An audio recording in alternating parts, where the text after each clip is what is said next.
Hello, everybody! Let's go. How are you guys doing? Let me know in the comments where you're tuning from, where you're tuning in from, what city, what county, what state, what planet. You know how the drill goes.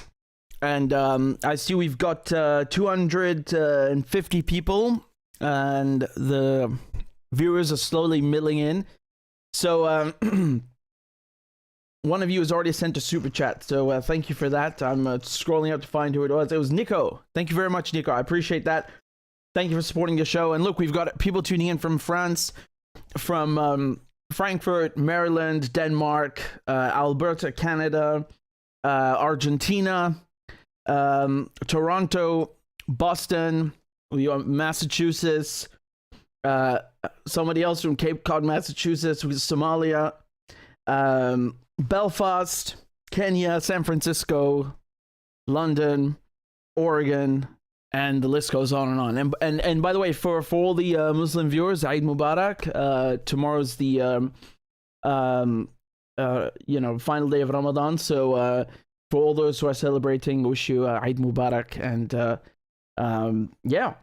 So let's dive into the topics. I've amassed quite a repertoire here of things to discuss, and oh boy, I mean, this first one really is really something. I mean,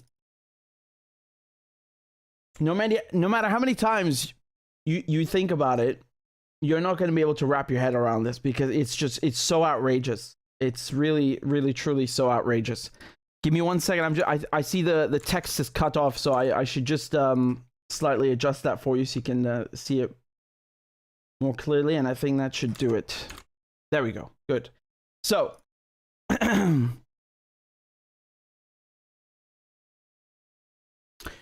so there's a French publisher who was detained by the Metropolitan, which is the London police, and of course they used the counterterrorism laws against this journalist, right? So his name is Ernest Moret, and he was coming in with the Eurostar, which is the train that you catch from I think it was Gare du Nord to St. Pancras, right? So it's a 2-hour journey, and he gets off the train and he's traveling with a friend, and he's approached by two plainclothes police, a man and a woman, and they of course they use Schedule 7 of the 2000 Terrorism Act to take him in, right? And they start asking him things like, do you support the French president Emmanuel Macron? Have you been engaging in these protests against Emmanuel Macron and his pension reform? I mean, you really can't make this stuff up, right? You really can't make this up. Here's this is from The Guardian. So you can see here that they claim that Ernest had participated in demonstrations in France, and that's the justification for detaining him, right? Now, keep in mind, under the Terrorism Act in Schedule 7, they don't really need any justification. It could just be a tiny hunch, and you're not necessarily formally charged with anything, right? So they take you in for 6. I think it used to be 9 hours, and then the antisocial, Christ, I forget that whole act was a mouthful. What was it again? The Antisocial Behavior, Crime and Policing Act. Yeah, they reduced it from 9 to 6 hours. And now you finally have the right to a solicitor, to a lawyer. So keep in mind, this act is from 2000, and it took them 13 years for a court to finally rule that yes, you can have a lawyer present. So yeah, very democratic, the whole thing. And they took him in for 6 hours, and then them bombarding him with these obscene questions. I mean, here.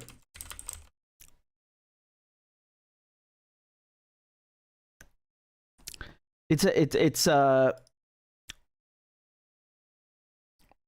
The Guardian, and what happened is that they asked him to give his passwords for his laptop and his phone, right? So the way that this goes is that you either have to hand they can ask everything, right? So they can ask you for your DNA, they can ask for fingerprints, they can ask for your phone, for your laptop, and you have to unlock them. And every question that you are asked, you must answer, right? If you refuse to answer, or you refuse to, in this case, to unlock your phone or your laptop, you are then charged with obstruction of justice, and that's what happened in this case with our French publisher Ernest, who's 20 years old. They arrested him, right? And because he refused to unlock his devices. So, you know, once again, very, very, very democratic. Yeah.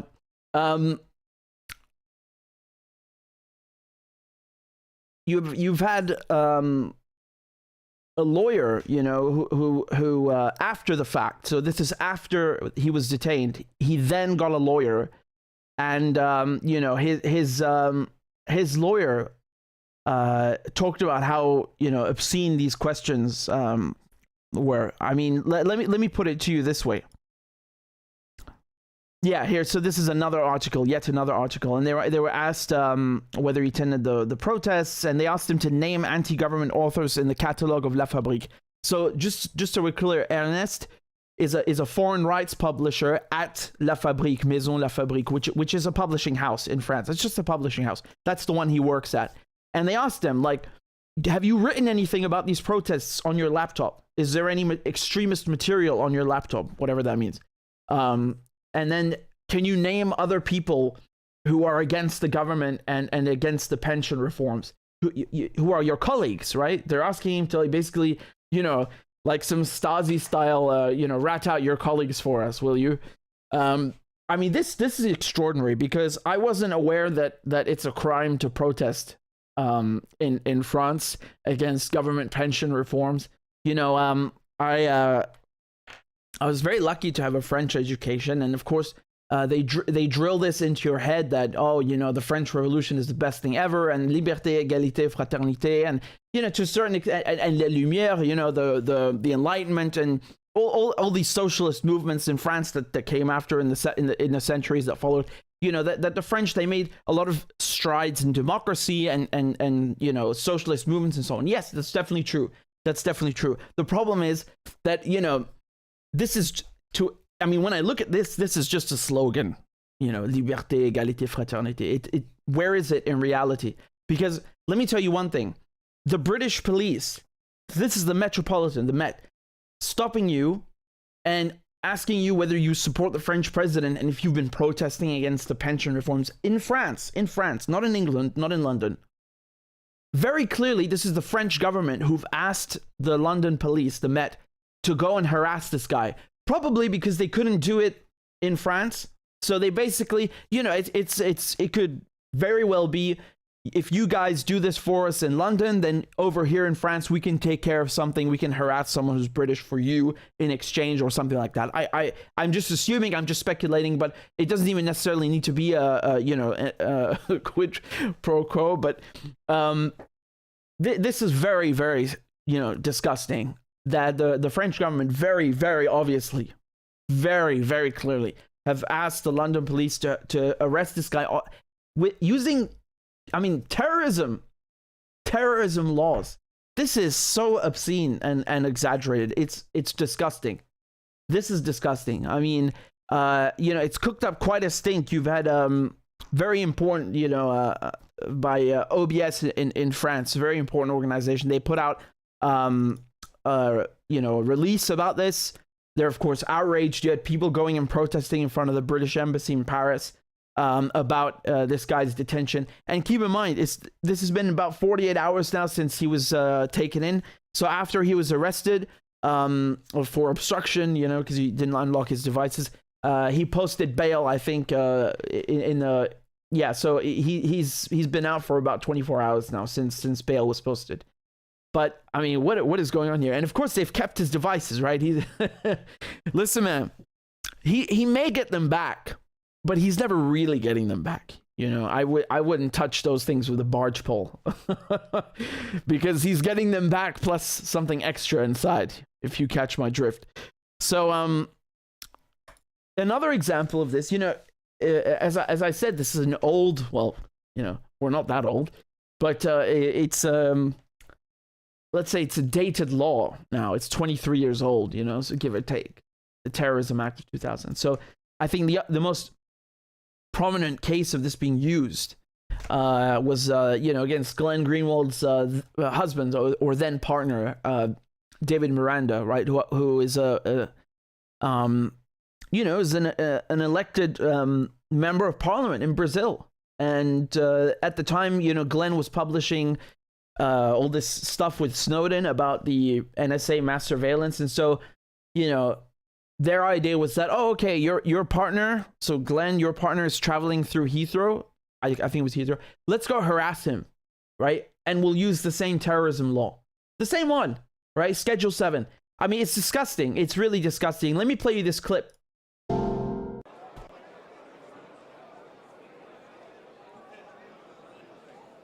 Fiquei numa sala, tiveram 6 agentes diferentes que eles estavam entrando e saindo, falando comigo, me fizeram perguntas sobre minha vida inteira, sobre tudo, levaram meu computador, videogame, celular, meus memory cards que estavam tudo. Eu vou fazer a reportagem com muito mais agressão do que antes.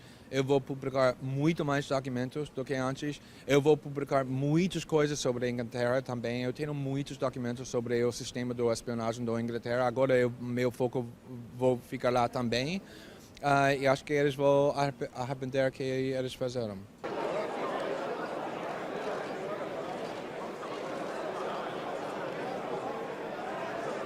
Nós ontem emitimos uma nota em que diz com muita clareza qual a posição do governo brasileiro, né? Nós consideramos que não é justificável essa detenção por 9 horas com base numa lei que se aplica a suspeitos de envolvimento em terrorismo. Esperamos que não volte a acontecer e eu hoje mesmo deverei conversar com o chanceler William Hague do Reino Unido para transmitir essa mensagem.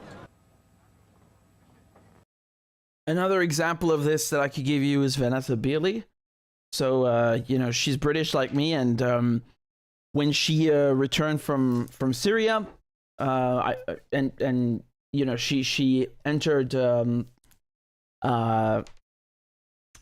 She was going back to England, and they harassed her. Right, they took her in. I mean, I watched her interview, and she was joking about how some of them were sick of their job and so on, but still they detained her using a terrorism law. I mean, there's no joking about that. It's quite atrocious that they used this against journalists or journalists' family members or even their own citizens, right? So I mean, this is really, really obscene. And I'll show you something else. This is also from The Guardian. It's a couple of years old, this article, but they're talking about how this quote-unquote terrorism law is being used, specifically Schedule 7, to harass Muslims, right? So, I mean, that was a huge consequence of the war on terror, right? Like they stereotyped Muslims to equal terrorists, right? And it's not just with the laws; it's in the entire Western, in all of Western society, they poison people's minds. But let me just read you this example here. So there's one Briton called Omar who asked only to be identified by his first name. He told The Guardian he'd been stopped 40 times when returning to the United Kingdom since 2005, but has never been convicted of any offense. I mean, Christ, I was joking to myself, like, what? Why 40 times? Like, what were they looking for on the 40th time that they couldn't find during the first 39 times? Like, what? This is insane. That's wild. So he says that, I quote, I get stopped 95% of the time coming back from Belgium, from France and Italy. And Omar said he'd become so fed up with being repeatedly questioned, he often used one-word answers to reply. He's a former medical professional who stopped at Heathrow returning from Lahore in Pakistan after a flight in which he had helped a teenager having a fit, but on leaving the plane, he was nevertheless questioned. And he said it's a law that's almost impossible to beat. And as I told you guys, you have to give them everything. It's quite dehumanizing. I mean, let me show you a clip here. This is Sarah Harrison from WikiLeaks, and she's talking about this in how it was with Snowden and why she is, as a Briton, is basically self-exiling herself. It's because of this law.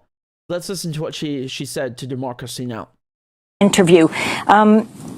You're living in Berlin, Germany right now, but you're from Britain. Why not go home?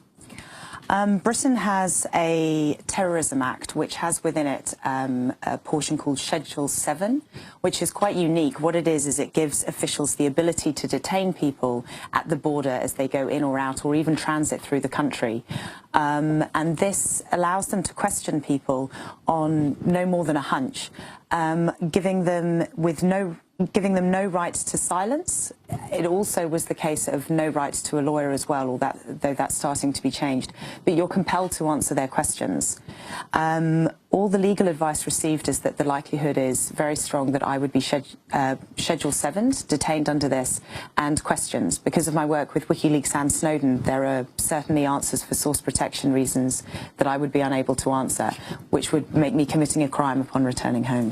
This is what happened to Glenn Greenwald's partner, David Miranda. Glenn Greenwald, who met, of course, with Edward Snowden and Laura Poitras in Berlin. And yeah, so that was WikiLeaks editor Sarah Harrison. Yeah, so like she explained, it's so serious that she was told by her lawyers or given legal advice that she's definitely going to get stopped because of they want to ask her things about WikiLeaks and their sources and so on. So I don't know, forgive me, I don't know if this is still the current situation that she is basically quote unquote self-exiling. Perhaps that's changed, but the law is still there. They like I said, they've changed some minor things like, oh, it's 6 hours that they can detain you for no reason rather than 9, but it doesn't change the nature of it. So yeah, I imagine she would think more carefully about it as she visibly has. And going back to Moret, so Ernest Moret, this Frenchman who was just detained, the guy, I mean, he's just a foreign rights manager, and he's going to London for what was it, a book fair or something like that, and he has a bunch of meetings and so on. So there's a lot of speculation as to why they wanted his devices. I mean, maybe there's articles like they asked, do you have anything against, have you written anything nasty about the protests? Is there anything extremist? By extremists, let me be very clear. Fabrique and the type of work that they put out is very leftist. So that's what they mean by quote unquote extremist, meaning, I mean, but at this point, what does that even mean in France? Like anyone who doesn't like Macron,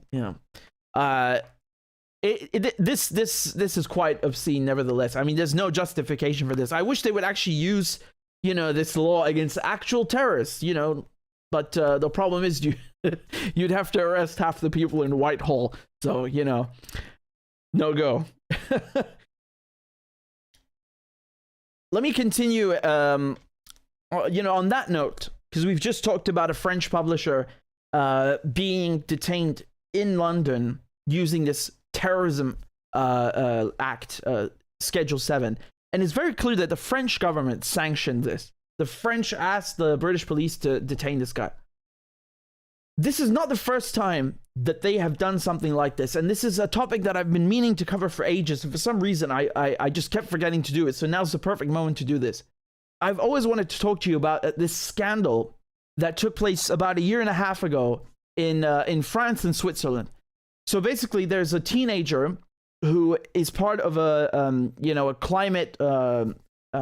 Basically, they squat buildings and they're opposed to climate change and so on, right? It's a young activist group, and this teenager skipped school to go squat some buildings, right? Basically, occupy these buildings, right? It's a form of protest that we're gonna sit here and yeah. The French government sent a Europol, so that's, not Interpol, but on the European continent, Europol notice to the Swiss to try and get this guy's identity from an email address that they found. And this email address it was a Protonmail email address. Now, something that really bothers me is that after the Snowden revelations in 2013, you've had an entire industry of companies pretending that they're going to save you from the NSA and from GCHQ, and they're going to protect you from mass surveillance. All you have to do is buy this VPN, and this is complete utter garbage. They're nothing but charlatans. And you know what? It's rather unfortunate because one of the companies that was seen as being, you know, more or less serious about what they're doing was Protonmail. You know, everybody, oh, Protonmail, Proton VPN, Proton this, right? And you always hear this funny catchphrase, you know, like, oh well, they're based in Switzerland and they have those really good Swiss privacy laws. When I tell you what, you know, that the French government got this teenager's IP address from Protonmail using a terrorism law. Does that sound like Swiss privacy counts for much? What a load of garbage. And the whole time they give people the impression, you know, you'll have people that say, well, of course Protonmail, they have to comply with the law. They can't just do whatever they want. Yeah, but most people who use Protonmail don't know that because they've been sold a lie, just like they've been sold a lie by every other company. It's not just Protonmail. And it's so funny because some, you know, basically, let me show you this. So this is, again, just to give you the time, this is late 2021, September 2021, okay? And the place that they were occupying, these teenagers, is Place Sainte-Marthe. It's in Paris, okay? And here's the article that this group published, the activist group. Okay, and they talked about how one of their members had their IP address logged by Protonmail and then given to the French police, right? So it's on parislutte.info, and they explain all of this. And somebody basically, you know, just screenshotted what I just told you, which is announced by the group, and put it on Twitter. And then this is the CEO, okay? This is the CEO of Proton, you know, AG, saying that this reporting is false. We do not give data to Europol. It's illegal under Swiss law. Man, this guy's funny. Then this is what somebody posted underneath. They came back with the police report, the actual police report, where it literally says that they gave this information over to Europol. So basically, this guy is being a sneaky lawyer corporatist. You know, it's just like, we would never give anything to Europol, and we didn't. But we'll give it to the Swiss, who will then give it to Europol. They think people are idiots. They think people are morons. Maybe they're right. I don't know. But basically, then the line, this is the line that he took. So he said the same thing you hear these bootlickers say, which is, oh, Proton must comply with Swiss law. As soon as a crime is committed, privacy protections can be suspended, and we're required by Swiss law to answer requests from Swiss authorities. Wow, you didn't put that on your front page, or when you didn't tell people that when they signed up, right? You basically hid it in some fine print in a goddamn huge, TA that no one is going to read. And now you're pretending that you were forced into this position. Listen, man, the thing is that squatting a building is not terrorism, okay? I mean, maybe for capitalists, it's terrorism, but squatting a building is not terrorism. I'm pretty sure under Swiss law, squatting a building is also not terrorism. So this they basically make you think that you're safe and everything. But if a foreign government comes along and pressures any Swiss-based company, they will fall over and just hand the information over. And you can see it from Protonmail's own data that more and more governments are doing this, okay? So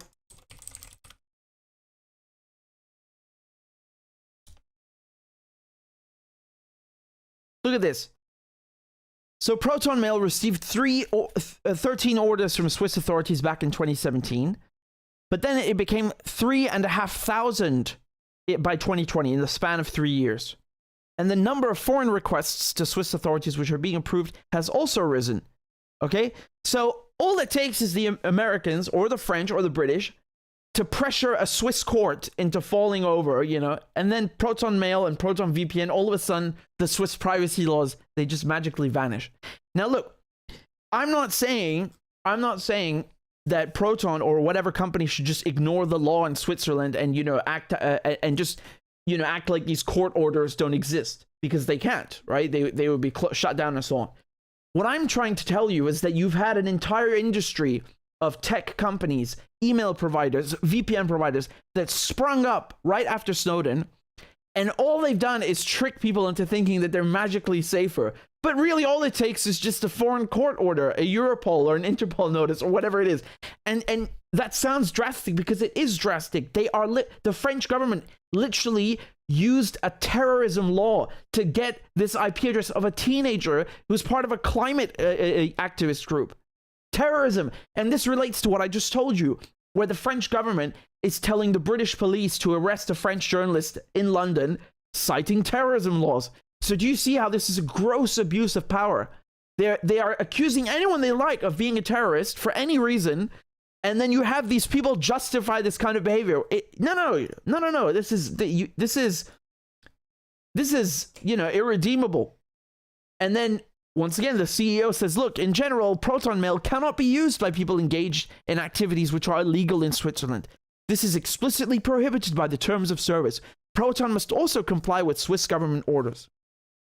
Yeah, see, here's the thing, man. Squatting a building is, again, it's not terrorism, In some cases, journalism, for example, is considered a crime, quote unquote, right? It's considered illegal, right? So when they're going after Assange, they're accusing him of committing a crime, but he's actually just a journalist, right? He's just, he's carried out normal activities that every publisher and every journalist does, but they're trying to make, turn it into a crime. So this argument now that, okay, well, we gave it to Europol and you shouldn't be committing any crimes anyway. You shouldn't be engaged in anything bad.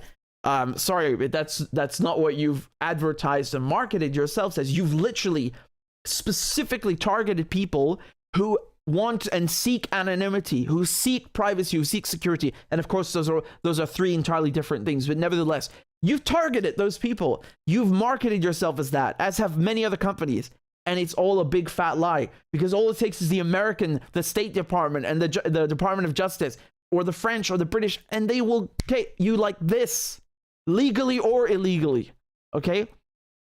So afterwards, what's funny is that if you look at their damage control, they tried saying here that, Protonmail does not give data to foreign governments because that's illegal under blah, blah, blah. We only comply with legally binding orders from Swiss authorities.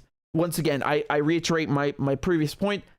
The Americans, the French, anyone can pressure a Swiss court like that and get this information. So this is nonsense, and you know that. You should say that on paper, we can't give it to foreign governments, but foreign governments can easily pressure Swiss courts and get it anyway. That's what you would do if you were honest. That's what you would do if you were really being serious about, transparency.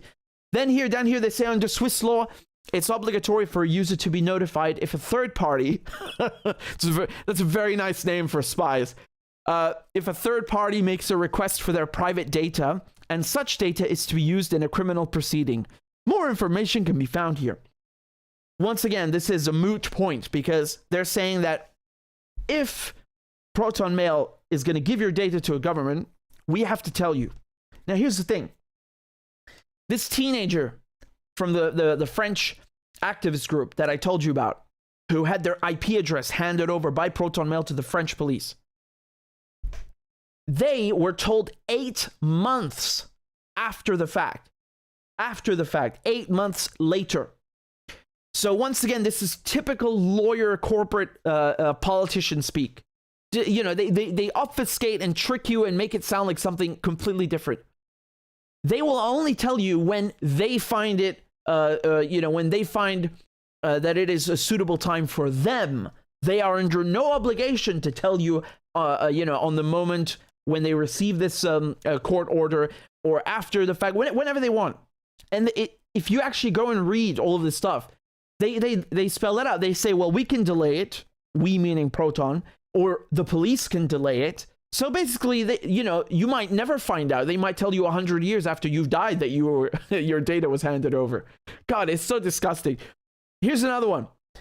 Under current Swiss law, email and VPN are treated differently, and Proton VPN cannot be compelled to log user data. So here it's much more diplomatic than what the CEO was saying in other places, where, you know, basically they're saying, well, look, man, it's your fault for not using a VPN and logging into Protonmail with your real IP address. You should have bought our VPN.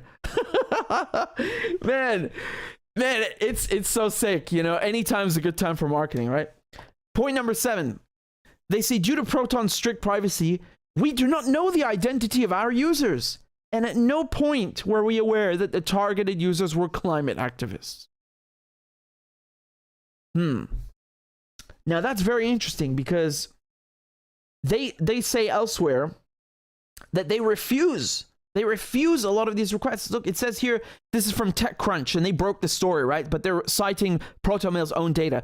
So Protonmail contested 3 orders back in 2017, and then contested 750 of them in 2020, right? Because they're going up. Now, hold on a second. How is Proton contesting these requests for user information if they don't know who the users are?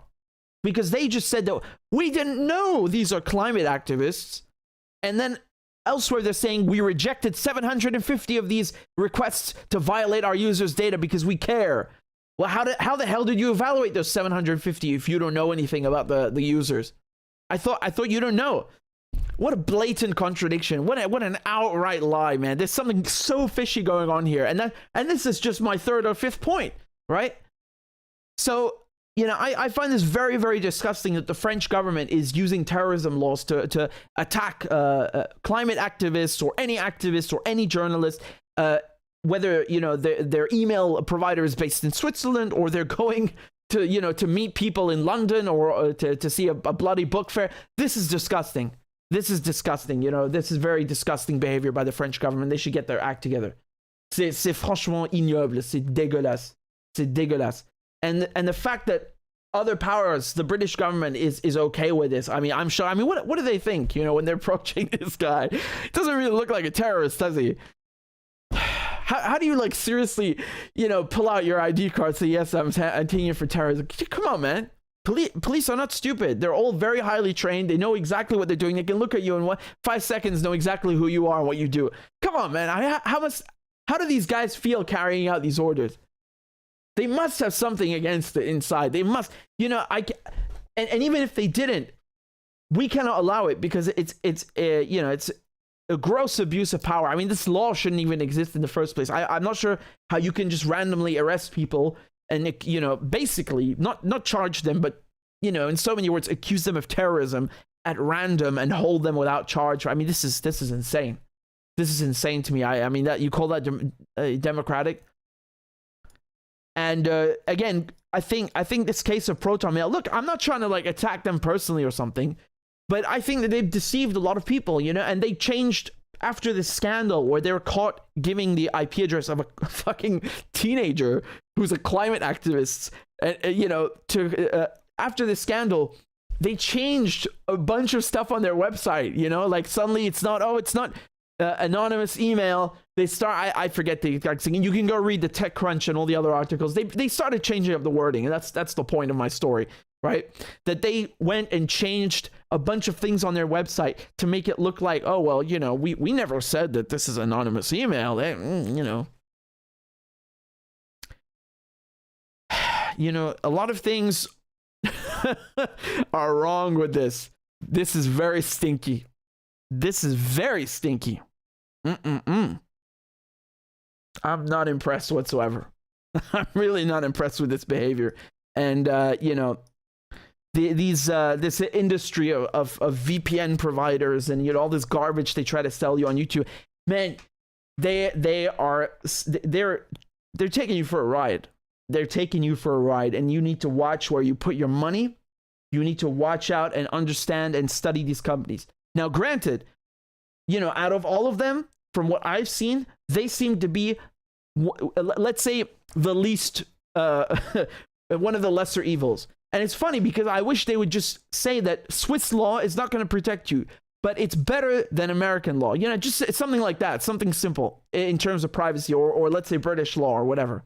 Just be honest with people, man. Just be honest. Don't try to obfuscate and, you know, fill their brains with nonsense. Be real. Be real. And the fact that they try to deny it and say, like, oh, we never gave anything to Europol. Do you think people are stupid? Yeah, you gave it to the Swiss who gave it to Europol. Oh man, that's really bad. That's really shameful. And then blaming the user for not using a VPN. How disgusting. Dude, you gave a user's IP address, and on your website it said you never log people's IP addresses. You lied. You lied. This is a straight up lie. They will log your IP address. They will log everything about you if the right person or entity puts enough pressure on them. Remember that.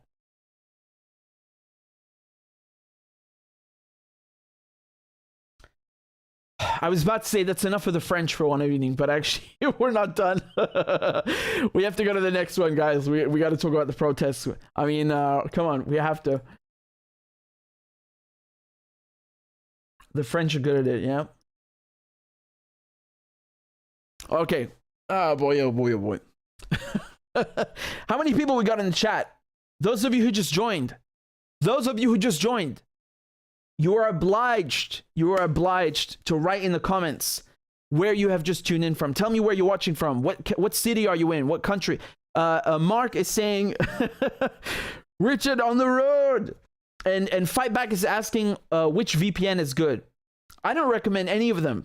But I will answer your question in a separate video because this stuff has gone on for too long. It's bothered me for so long, and I'm in a sense sort of glad that we came across this story. Not that it happened, of course, but because now I'm more motivated to kind of break this whole topic down for you because it needs to be done. It needs to be done.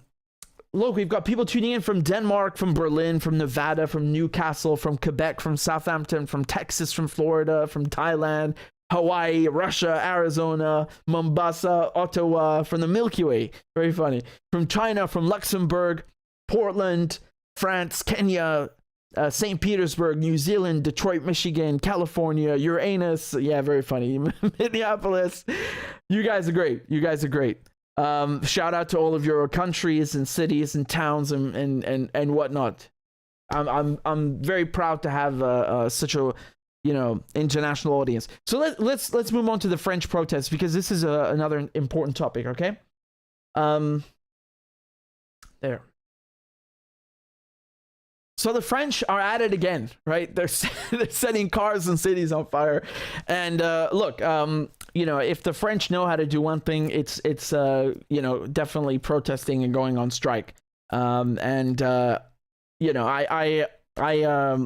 was just saying a few moments ago, I was very lucky to have a good French education, and I would find that many of my teachers would strike a lot of the time, and I never really appreciated or understood the value of that until I got older, because I understood what solidarity means. They weren't striking necessarily for themselves. They would strike, for maybe it was for another union that was doing something. Basically, there was coordinated action. They took it seriously. But let's talk about what's happening now, because Macron has got what he's wanted, what he's been fighting for several years, which is to raise the age of the pension age from 62 to 64, right? So if you want to go into retirement, you're going to be delayed now by 2 years. You got to work 2 more years. And people are fuming. I mean, quite literally, they're fuming. Look.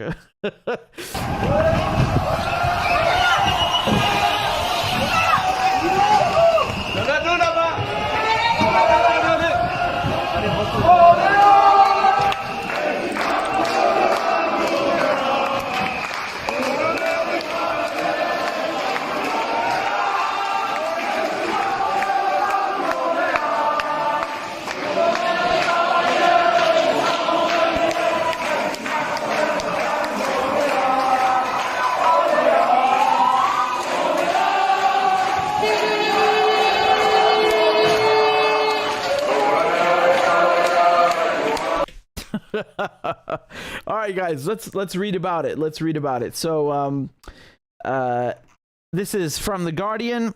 French court approves Macron's unpopular plan to raise the pension age. So France's highest constitutional court, as I told you, has raised it from 62 to 64. The ruling means the government can pass the French president's unpopular plans to increase the minimum eligible pension age as early as next week, to be enforced by the end of this year. The government had hoped the ruling would put an end to 3 months of protests, but police were on high alert for more demonstrations on Friday night. Hundreds of demonstrators marched from Paris City Hall through the Marais area with several bins, satellite, and firefighters tackling blazes. A fire was started in the entrance of a police station in the Brittany city of Rennes and blazed until it was put out by officers. The Interior Minister, Gérald Darmanin, tweeted that it was quote-unquote unacceptable. Macron now has 2 weeks to enact the law, so he has, right? I think literally, this is published April 14th. Literally the next day, April 15th, he signed it into law. So trade union, this crisis is not over yet, though. Trade unions and opposition politicians continue to urge the movement to shelve the increase in the pension age to 64, with polls showing that 2/3 of the French public oppose the measure. In Paris, armed riot police were on standby near the heavily guarded building of the Constitutional Council. All street demonstrations were banned from the area, and some metro stations closed. Special 3-meter-high security screens were put in place. Police were expecting up to 10,000 protesters in the capital after the ruling, according to AFP. Hundreds of students and high school pupils gathered to protest near Paris' Gare Saint-Lazare in the early afternoon. Well, they better be careful they didn't travel to the UK, because they could get they get detained for quote-unquote terrorism. So lawyers are also, of course, complaining that policing of the protests was heavy-handed. I mean, Christ, if you remember during the Yellow Vest protests, man, there was some horrific stuff that happened to people. Like, I mean, the police brutality. Man, you got people who lost eyes. They couldn't hear anymore. Just tons of really, really bad stuff. Let me show you here as well. This is outside Paris. Macron was basically. People were not too pleased to see him make an appearance, right? This is from France 24. They said French police fired tear gas Thursday in a village in southern France where President Emmanuel Macron visited a school.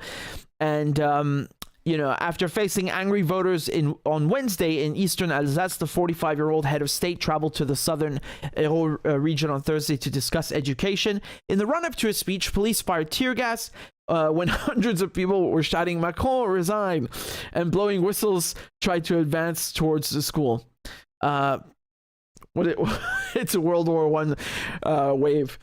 So the regional head of the CGT union told AFP that protesters had also been prevented from entering the secure area close to the school with pans as well as local flutes known as fifre. So let me show you over here Macron being greeted by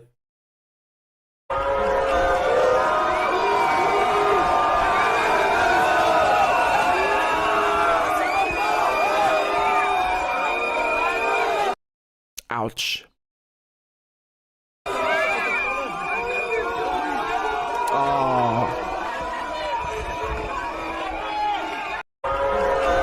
Oh man, it's really funny because he spoke to this guy who shook his hand and he said, I want to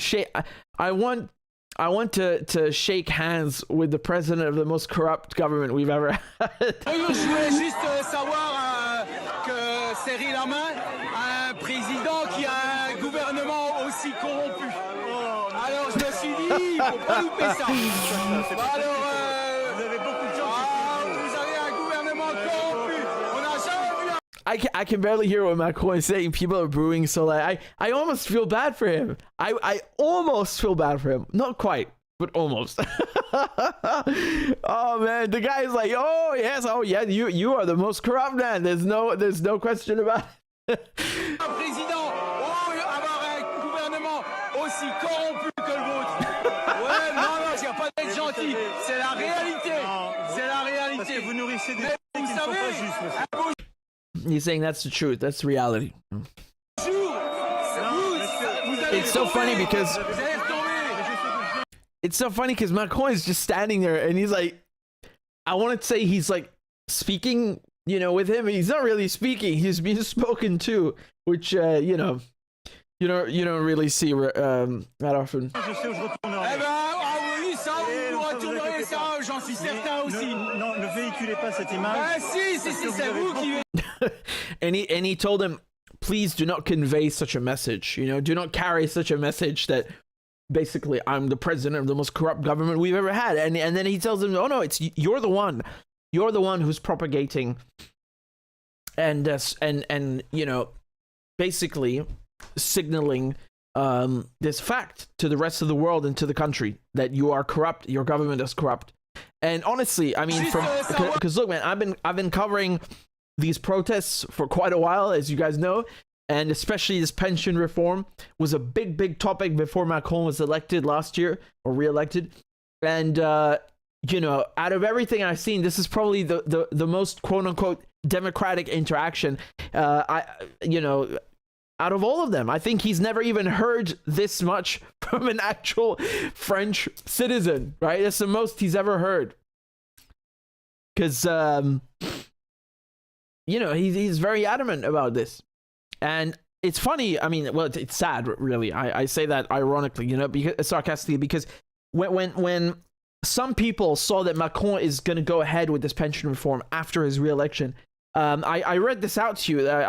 There was some person who had voted for Macron, and they were saying that, you know, I voted for Macron because I wanted to stop Marine Le Pen from becoming president. Obviously, she's not, you know, not really a choice, is she? But you know, this voter said, I voted for Macron to stop Le Pen. Does that sound familiar? And now I feel like an idiot. That's what the person said, that I voted for Macron and he's gonna screw me anyway. Yeah, well, that's what you get with this lesser of two evils. I mean, it's kind of ridiculous. You know, in some situations, you actually have a lesser of two evils. This was not one of them. You know, Marine Le Pen, Macron. I mean, really, there. If you think Macron's not as a racist, you should see, you know, how he treats Africans and what his attitude is about French colonialism, and you will understand very, very swiftly and quickly that that is not the case. And you know, I mean, the lesser of two evils. You heard people. How many people do you know voted for Hillary Clinton? For Hillary Clinton because they wanted to stop Donald Trump, or Joe Biden also, is I was going to say, to stop Donald Trump. And then when they understand, oh, okay, that's who Joe Biden is. He's going to screw me. You know, they kind of wake up. And that doesn't mean go vote Marine Le Pen or Trump. Obviously not. But, you know, it's the point here is that the supposed differences that you may think you see between them are not real. They're just as repugnant, you know, and nasty, unfortunately. That's really the case. You know, I have a very difficult time believing that if Marine Le Pen were in his shoes now, that she would be doing that much, you know, better or doing any different. Because, you know, the thing with Macron is that he's the one who was presiding over the Yellow Vest protest, right? So that was quite a train. And he must be feeling very proud of himself now that he kind of, you know, he overcame that. It didn't bring him down. It wasn't enough to bring his government down. And now after being reelected, which by some miracle, he's still going forward with this. Obviously, you know, his satisfaction is everybody else's terror and sadness, because it's not just about raising the age of retirement, which, I mean, 62 is already, you know, I don't understand this mentality that you're supposed to work until, you know, you're old. I mean, that's a horrible thing, man. You should be able to enjoy your life when you are not old, you know, before that.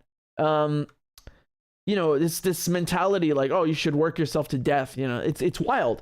But my point here is that when they were trying to ram this through l'Assemblée Nationale and trying to get it through the government, the people supporting this, they couldn't even answer basic questions, you know, like by how much more is by how much higher is the you know, the cotisation, the basically what you pay in, is that going to rise, and by how much percent? And, you know, does this apply to you if you've already started working before your 18th birthday, as many do in France, you know? Or does it doesn't change, or, you know, just basic questions like this, basic facts they just could not and would not answer. So, I mean, this is, you know, very banana republic-ish. But, you know, I just wanted to kind of bring you up to date on this, because I don't think it's over. You know, there are going to be a lot of protests. This is, you know, people are not going to stand for this. I can guarantee you that. It's a matter of principle.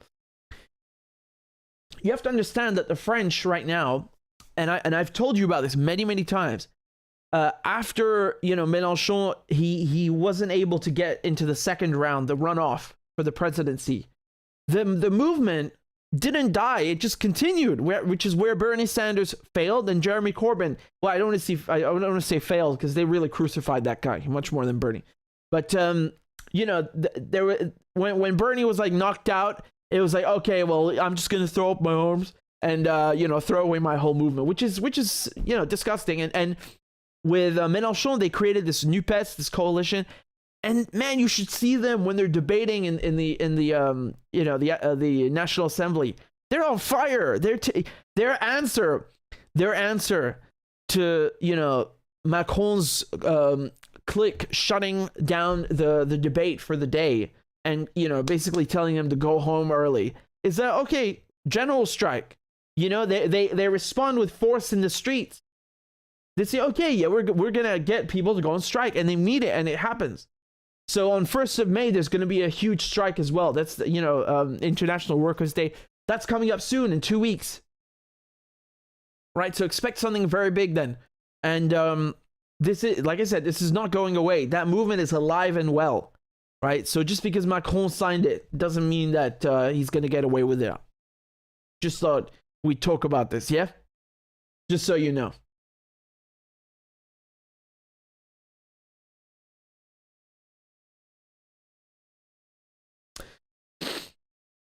Let me play the rest of the video.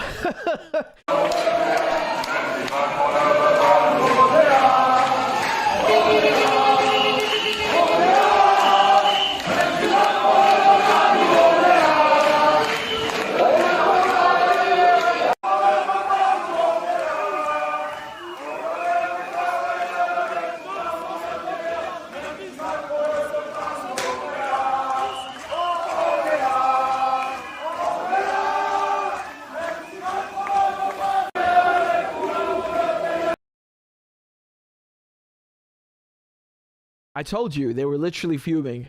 Do you guys know where this was? This was actually in BlackRock's Paris offices. Okay, so, excuse me. This was actually the Paris stock operator, and earlier this month, it was almost exactly, you had similar scenes in BlackRock's Paris offices. You know, for a second, I was like, this is BlackRock. No, today's the stock operator, right? So that's where they were. I forgot to mention that. A moment ago. Okay, so onwards. Before I continue, I just wanted to give a shout out to, who was it who just joined as a member? We had Ron Burgundy.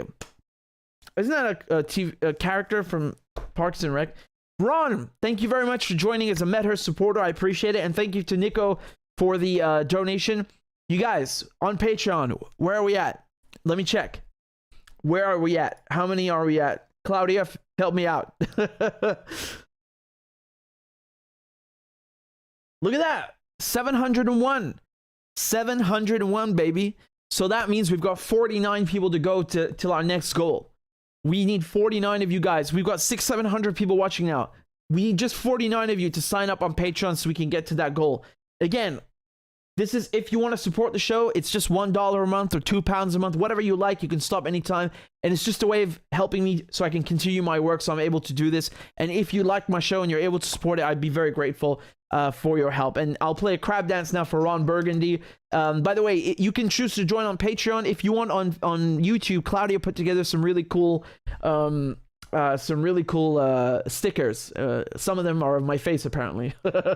So let me play a crab dance for you guys. Let's go. Thank you to Barry also for joining just now on Patreon, on YouTube.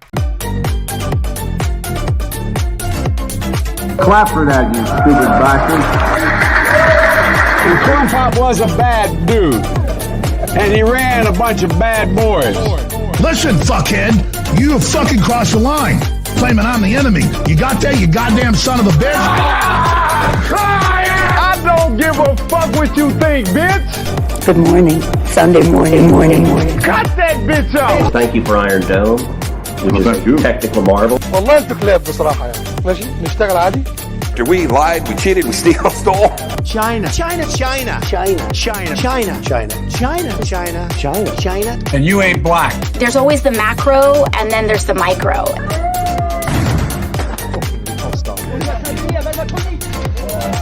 Do not come. Do not come. I'm gonna come. You talking to me? Ladies and gentlemen, I'll have 2 number 9s. Number 9 large. we got him.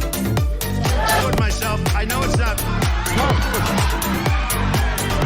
I've fallen and I can't get up.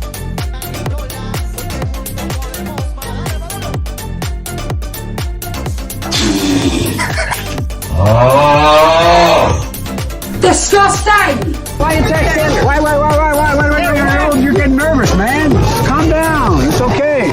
Okay. Suck my dick and choke on it. I yield my time. Fuck you. Look at that. Isn't that beautiful? Yo, Claudia, we need to up the crab dance now because we hit our goal in the last couple of days. Let me say thank you to Sophia, who just joined on YouTube. Thank you very much, Sophia. And thank you also to on Patreon. We've got Sid, Veronica, Glenn, Justin, and Underhill, who all joined in the well, I don't know if this is right now or a few hours ago, but thank you guys very much. And if you'd like to support, it's patreon.com/RichardMedhurst. Claudia is very kind. She's yeah, well, she says we'll have a new crab dance next stream. Exactly. So yeah, if you want the links are in the chat. Let's go to the next topic, shall we? I wanted to talk about this for a while now. So right, this is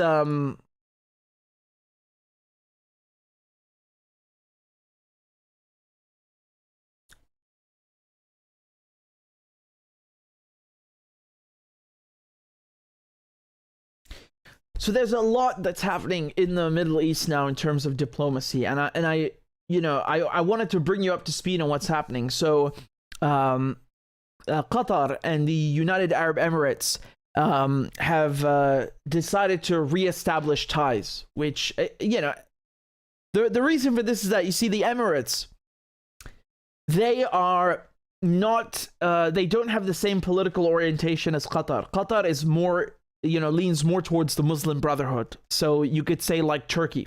Okay. Now remember, the interesting thing here is that Qatar is one of the only countries, or the last Arab countries, that's still, putting up resistance towards, rapprochement with Syria and having Syria back in the Arab League.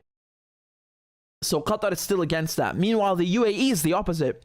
The UAE, I think, is, has been at the forefront for these last couple of years. They reestablished ties with Syria, and they're the ones vouching for Syria and saying we should have Syria back in the Arab League and all these things. And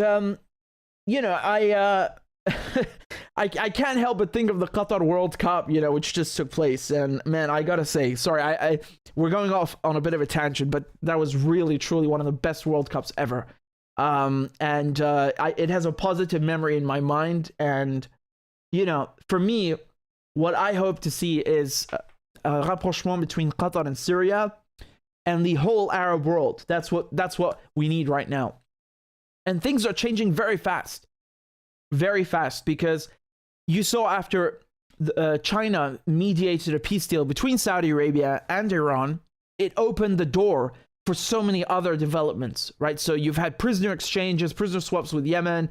You've had Syria and Saudi Arabia normalizing, reestablishing ties. You've had Yemen and Saudi Arabia and their rapprochement. So, this is a good time now, and you're seeing a lot of positive developments. I wanted to show you also the Saudi foreign minister was in Damascus, right? So it's quite a sight seeing this. Who would have thought that this was going to happen, right? There's this Bashar al-Assad, Syrian president, greeting him.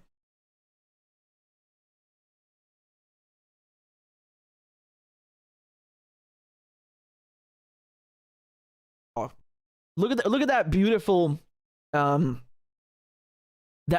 Damascene. So from Damascus, the handcraft there. You see that with mother of pearl and rosewood. It's lovely. It's beautiful. I'm sorry, but I have to say that. You saw here on Al Jazeera, they were talking about how Bashar al-Assad met with Prince Faisal, who's the Saudi foreign minister. He landed in Damascus, and it's the first visit by a Saudi official to the Syrian capital since 2011, in 12 years. So yeah, this is a pretty big deal. And just last week, you had the opposite, right? You had the Syrian foreign minister in Jeddah in Saudi Arabia.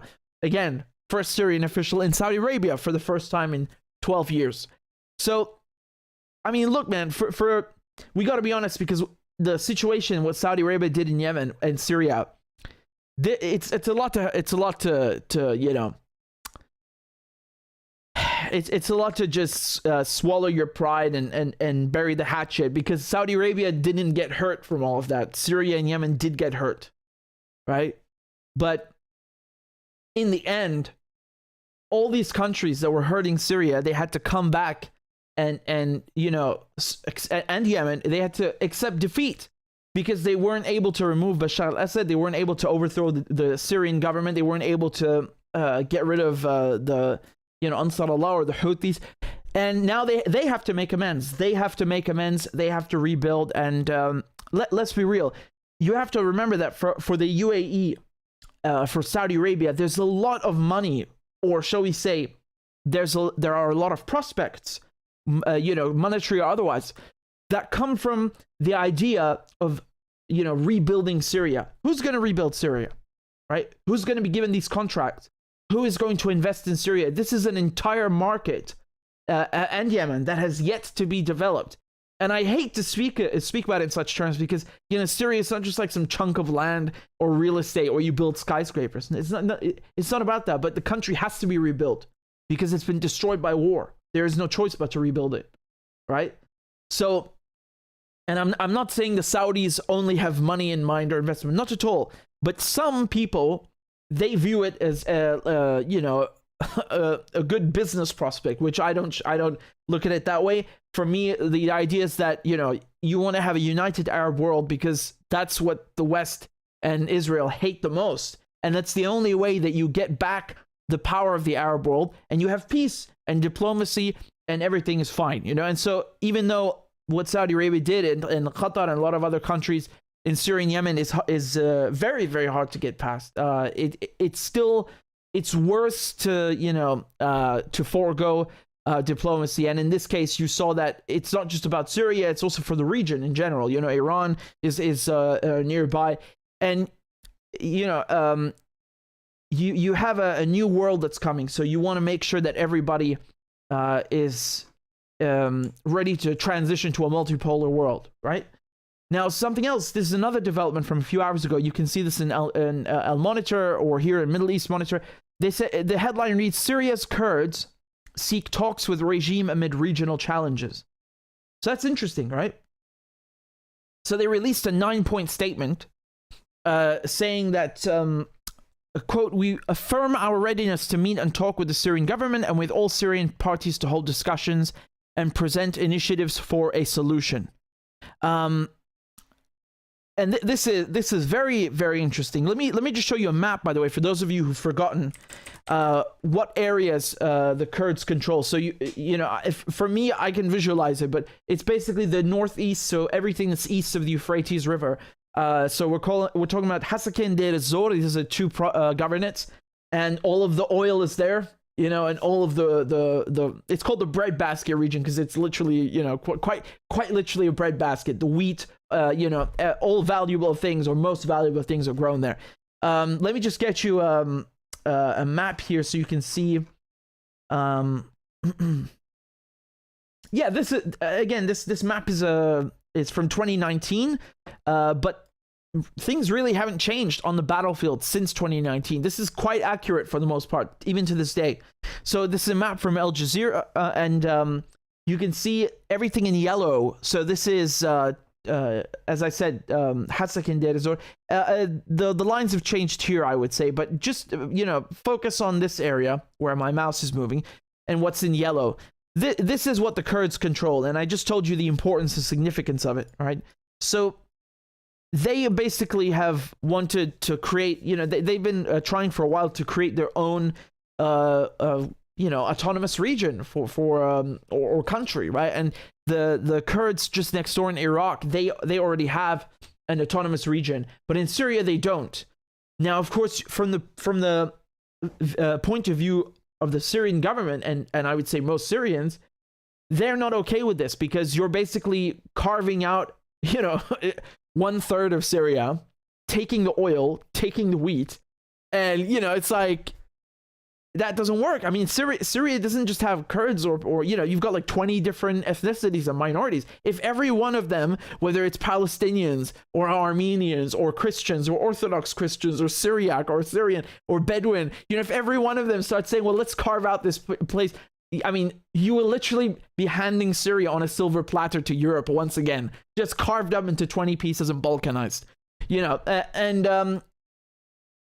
The importance of this statement that was just released tonight is very big. Here's from Al Arabiya, which is a Saudi outlet. The statement that the Kurds put out today, they say, denied any separatist ambitions in, quote, affirming Syria's territorial integrity, unquote, and calling for Syria's resources to be shared fairly. Wow. Now, this is a very, very drastic change in position from what I just told you, where they want a semi or fully autonomous region, and now they're saying we respect Syria's territorial integrity, and we want resources to be shared fairly. So you can see very clearly that the Kurds are they're looking at the situation in the Middle East, and they see, okay, hold on, the Syrian foreign minister was in Saudi Arabia and in Egypt and in Tunisia, and now the Saudis are visiting, and Bashar al-Assad went to Oman, and all the Arab countries are reestablishing ties with Syria. They are in a weaker position now. They are in a much weaker position, because it's very difficult for them now to argue for an autonomous region, because everyone is no one is talking about this amongst the countries that are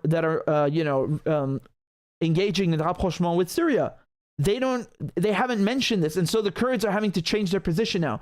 And when Trump screwed them, I feel very bad for the Kurds, because they get screwed multiple times by the Americans, and they hang them out to dry, and Trump, he basically pulled out, you remember, and as if he had any right being there, but he handed over this territory to Turkey, which is very much against the Kurds, because in Turkey, they consider the PKK, which is the Kurdish Workers' Party, and the Kurds in Syria to be connected. And so, because for them, the PKK is a terrorist group, they think the Kurds in Syria are also a threat and a terrorist group, which is not, I don't think that's accurate, or that there's that much of a connection as Turkey wants you to think. But they're basically hunting them. They've cut off water to the region, whether there's Kurds or Arabs. They don't care. They just basically wanted to cut off water and kill them. And Trump put them at risk because of that, Trump put the Kurds at risk, and yet they still work with the Americans to take the oil. So I don't even understand that. But when that happened, when they saw that there's a threat of Turkey looming, the Kurds turned to Damascus, and they worked out a deal for the Syrian army to protect them. So it's a very weird relationship, because they want to be on their own, but they still want Syria's protection. But then they go and still go back into the arms of the Americans and steal the oil. But now they want to go back and have Syria with its regular borders. It's like back and forth the whole time. And I'm assuming that they're definitely looking at the situation and recalibrating their position, because they have to. They have no choice. I'm sure some Arab countries also feel that way. Maybe they don't really want to normalize ties with Syria, but they sort of have to, because that's the trend, and they were unable to get rid of Bashar al-Assad, and that's how it is. The other thing that I would just add is that the French and the British with Sykes-Picot, they already carved up Syria. They already carved it up. And, their ambition is to keep balkanizing countries more and more. And we can't accept that, because if you do that, like I said, if every minority, or not necessarily minority, every ethnicity and religious group in Syria asked for its own territory, we're talking like 20 plus different countries. It's insane. And what makes Syria so nice is that it is precisely a fabric, woven of all these ethnicities and groups, and that's what makes Syria so beautiful. It's the original melting pot. It's the OG, right? Now, in other news, with the Middle East and diplomacy, the Chinese are now offering to mediate between the Palestinians and the Israelis, right? So this is from Middle East Eye, and this is quite interesting, right? So the Chinese foreign minister told his Israeli and Palestinian counterparts that Beijing is ready to help facilitate peace talks.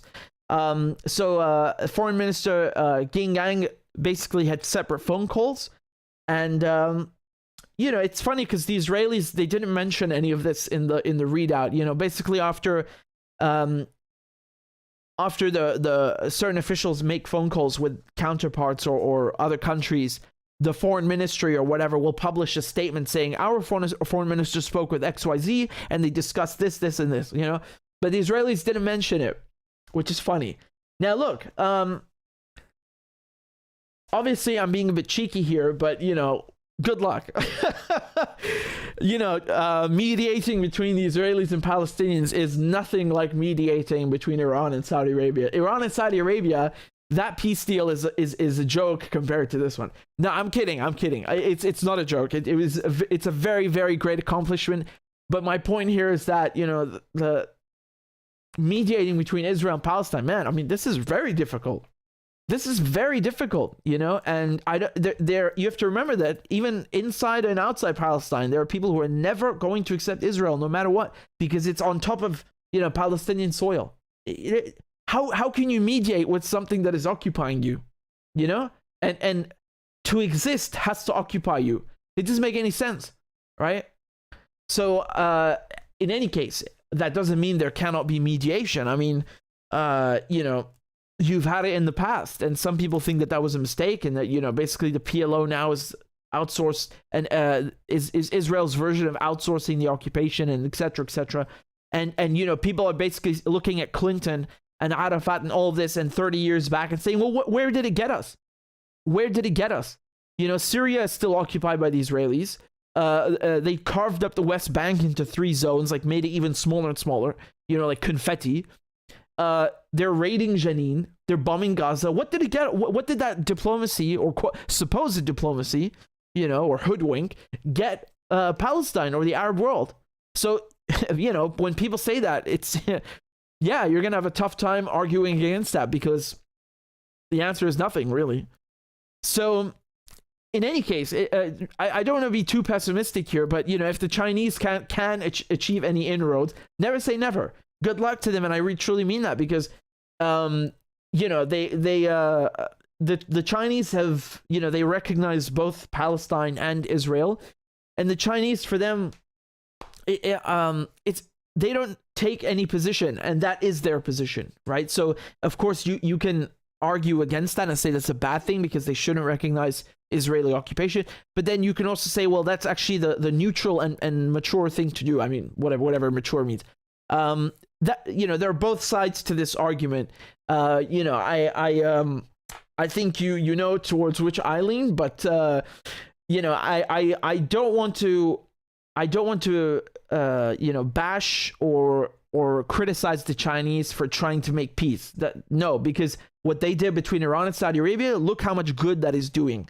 So if they can achieve some sort of peace, by all means, please be my guest, be everybody's guest, because maybe we need more Chinese brokered deals and peace in the Middle East instead of, carving it up and stealing these resources and stealing that oil and arming these groups and sending these terrorists. Yeah, let's try the Chinese version. for once, you know, instead of the French and the British and the Israeli and American one. Let's try the Chinese one, because so far it seems to be doing some good things. The proof is right there. So in any case, I just want to give you, a short a summary of all these diplomatic endeavors that are taking place in the Middle East. I know people, they spoke about 2011 as the Arab Spring. For me, this is an Arab Spring, where you see the Arab countries actually talking to each other, increasing cooperation and partnership and diplomacy. That, for me, this is a good spring, right? Arab or otherwise. And it's very very nice to see some diplomacy as opposed to war. That simple.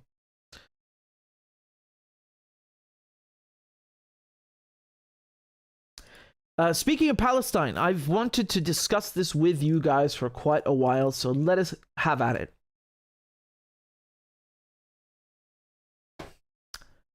I watched Farha. Okay, so this is the Palestinian movie that has caused a lot of, I hate this word, controversy. It's not controversial. This is history, my friends. Farha in Arabic means happiness, right? And it's the name of this girl who you can see in the poster. And this is a film that's on Netflix. So if you have Netflix or access to somebody's Netflix, please go and watch it, because it is very, very well worth it and worth your time. And, this is a film that talks about the Nakba. Now, in Arabic, Nakba means catastrophe. And it's a reference. It's in reference to 1948 during the ethnic cleansing of Palestine. So when the British, who promised a Zionist or they call it Jewish, but it's really just Zionist state in Palestine in 1917, Palestine was occupied for the next 20 years or so by Britain. And so when the British Army pulled out in 1948, the Israelis came in and they just took they massacred people and everybody fled. You've had about 700,000 people in total who fled, right? So that's why it's a disaster, because so many Palestinian villages were either wiped out or completely uprooted and dispersed all across the world, and particularly in Jordan and in Syria, like my cousin's grandfather and so on. And this is by definition a catastrophe. And so this is one of the rare films that you actually see on a Western platform like Netflix, where Western and international audiences can finally watch something that gives them a sense of why Arabs and most people who understand the situation. You saw at the Qatar World Cup, people from all over the world, they knew what Israel has done. This is education that you won't get in the West. It's the true version of history. And I suppose I can't really spoil it because you already know what happens. But this girl, she watches her home overrun, and it's really, really hard to watch. It's very, very hard to watch, but it's extremely well made. And like I said, you will understand why people feel so passionate about the Palestinian cause, why they defend Palestine, why they understand that this was not, this is not a country or something that just is, but rather that Israel was built at the expense of Palestinians, right?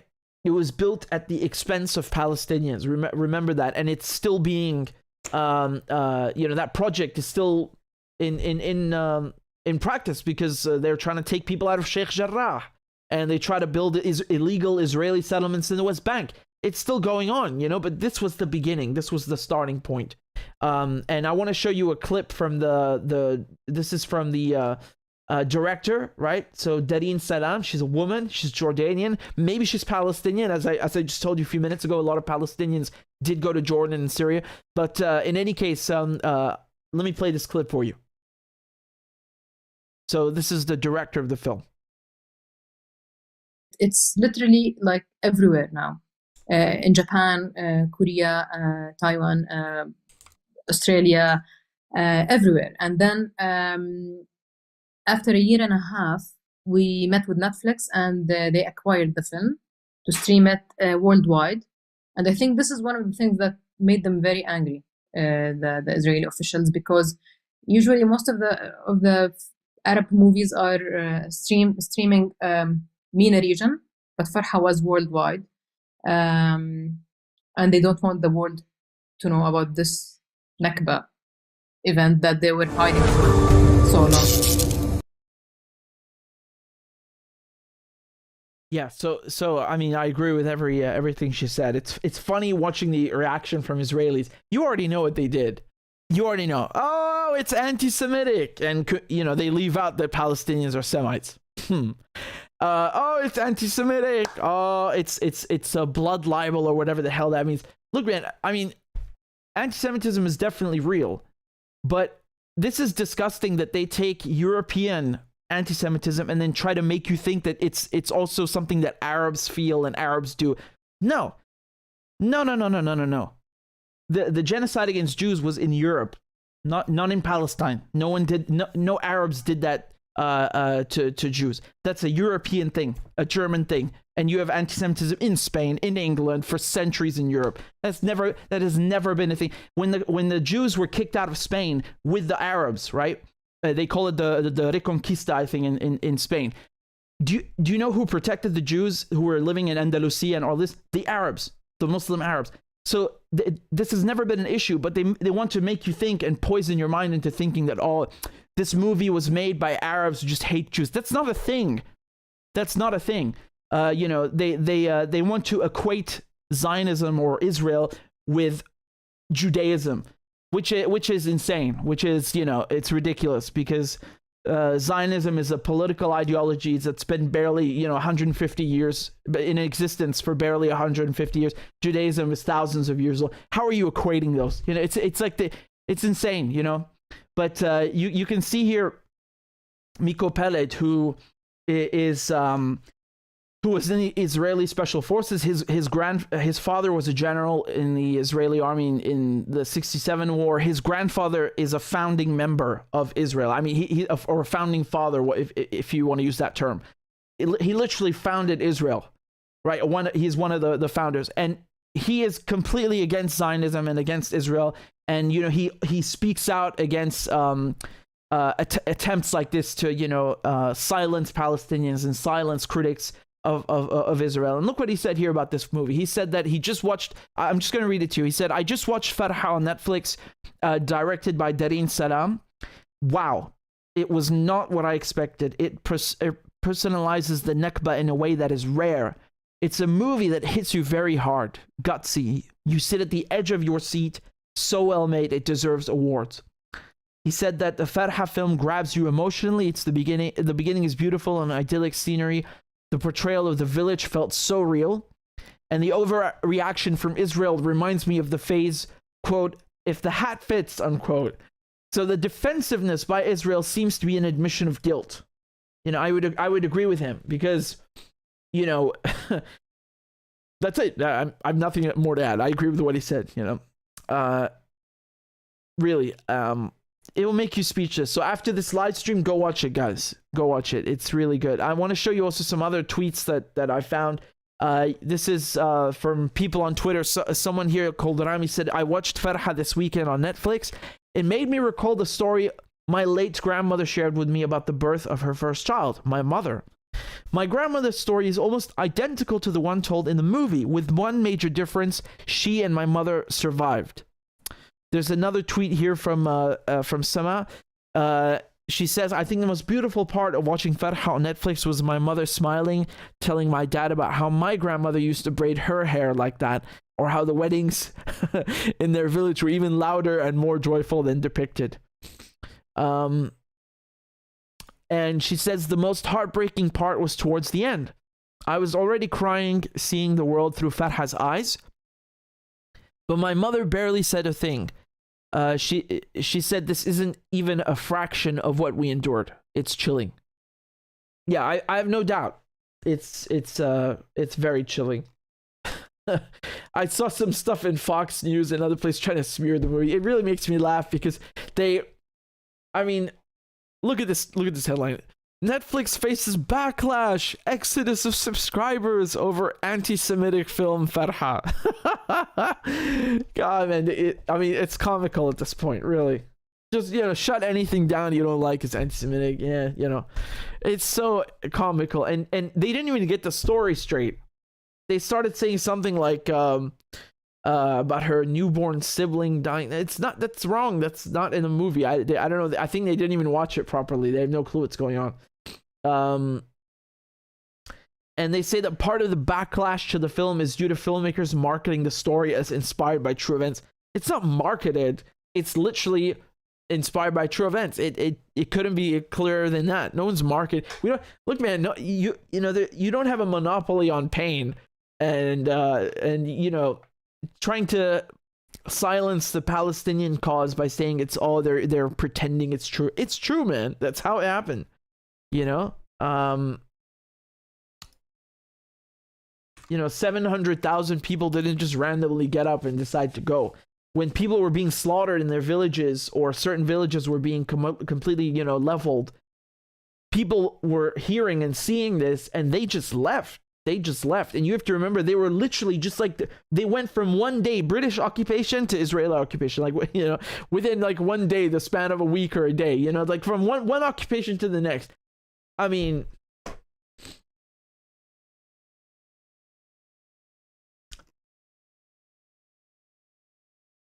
In any case, that's all I'll say for now. Again, I you know, I don't want to quote unquote spoil it, but you should go and watch it. And please let me know in the comments afterwards when you've watched it what you think. Or if you've already watched it, please let me know how you found it. I mean, you know, from what I saw, and I know it's been out for a year, but I just watched it yesterday, and it was really really something. I was in awe.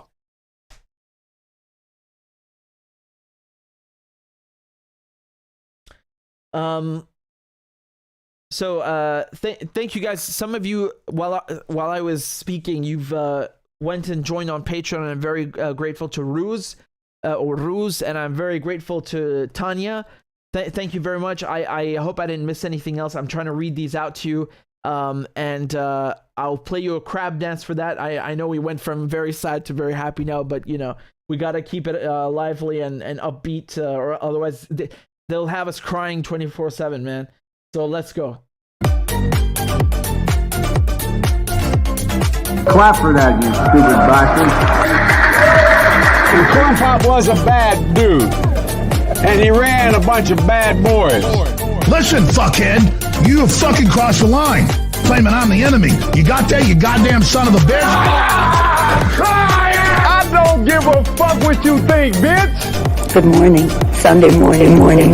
Cut that bitch off. Thank you for Iron Dome, which is a technical marvel. والله انتوا كلاب بصراحة يعني. ماشي نشتغل عادي. We lied, we cheated, we stole. China. And you ain't black. There's always the macro, and then there's the micro.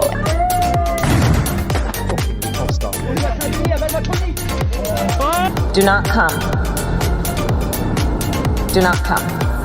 I'm gonna come. You talking to me? Ladies and gentlemen, I'll have two number 9s. The number 9 large. we got him. I told myself, I know it's not. I've fallen and I can't get up.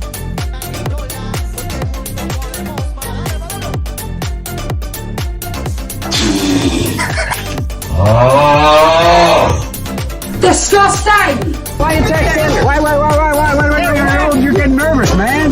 Calm down. It's okay. Okay. Suck my dick and choke on it. I yield my time. Fuck you.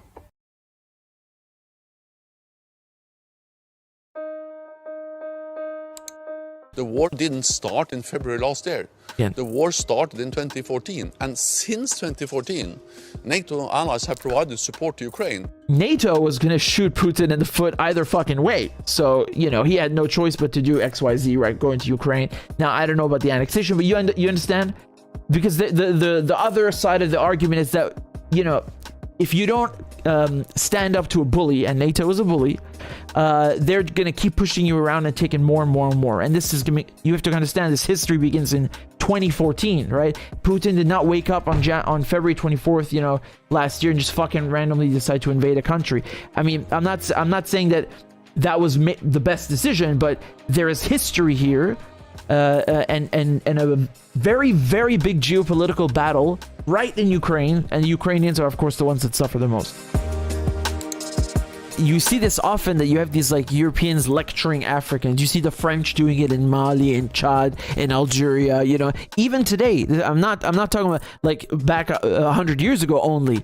Even today, the West is so envious, and they're dying inside at the idea and at the prospect of China coming in and forging nice relations with Africa. Because the European mentality is, we're gonna fuck Africa, we're gonna plunder Africa, we're gonna rape Africa, enslave Africa. The Chinese don't have this sick, disgusting mentality when they deal with other people, and certainly not in Africa. You see? Try going to the UK as an Iraqi or a Syrian. Look how they will play games with you, with the you know, pretending it's the bureaucracy. It's disgusting, the imbalance, you know. It's the Europeans who should be rolling out a red carpet for the people that they colonized and oppressed, not the other way around. Please ask yourself this question. Be honest with yourself. What do you think the United States would do if China was arming militias, or even the armed forces, the official armed forces of Cuba? Do you think they would just like sit there and watch this and do nothing? Now, I'm not saying it's like, oh, you have to go to war and war is the only solution. No. My point is that you are, instead of doing diplomacy, you are provoking and imperiling everybody's security. We're talking now about nuclear armed countries, and Russia's one of them, pitted against each other. What the fuck more do I have to say, or you know, do people have to do for this generation, you know, the people on this planet, to understand the gravity of the situation? In the 1960s, at least people grasped, like, oh shit, you know, there might be nuclear war. I'm gonna build a bunker in my backyard. You know, this stuff is serious. Now everyone's like, nah, Ukraine, come on, it's for Ukraine. I love paying higher gas bills. Oh, I love it. Please exploit me. The Saudis have said that they will invite Bashar al-Assad, the Syrian president, to an Arab League summit. I don't even know how you can have an Arab League without Syria, right? I've told you this before. There's a saying in Arabic, there's a phrase that Surya qalb al-arub al-nabita. It's the beating heart of Arabism. So it's like you literally took out the most important, you know, part of it, and what do you have there? A hollow thing. Bashar al-Assad, this guy looks like the shit right now. Like he's the boss, you know. He's emerged from this unscathed. I mean, the country suffered, no doubt, and I'm sure him to a certain degree, since he's the leader. But my point is that politically speaking, he has literally emerged like al-Assad, which means lion in Arabic. They have no choice but to welcome him. They have no choice but to accept him. They have no choice but to reestablish ties. United States, Israel, they're going mad. I think this is... And we're back. Hello. I was just getting the name of that book for you. The book is called Before Their Diaspora. Okay, so that's a very important book. I've told you guys about it before. I have a copy or two, and it's basically like documents with photographs and everything. The villages that were the Palestinian villages that were wiped out during the Nakba, and they're it's really heavy. It's really heavy.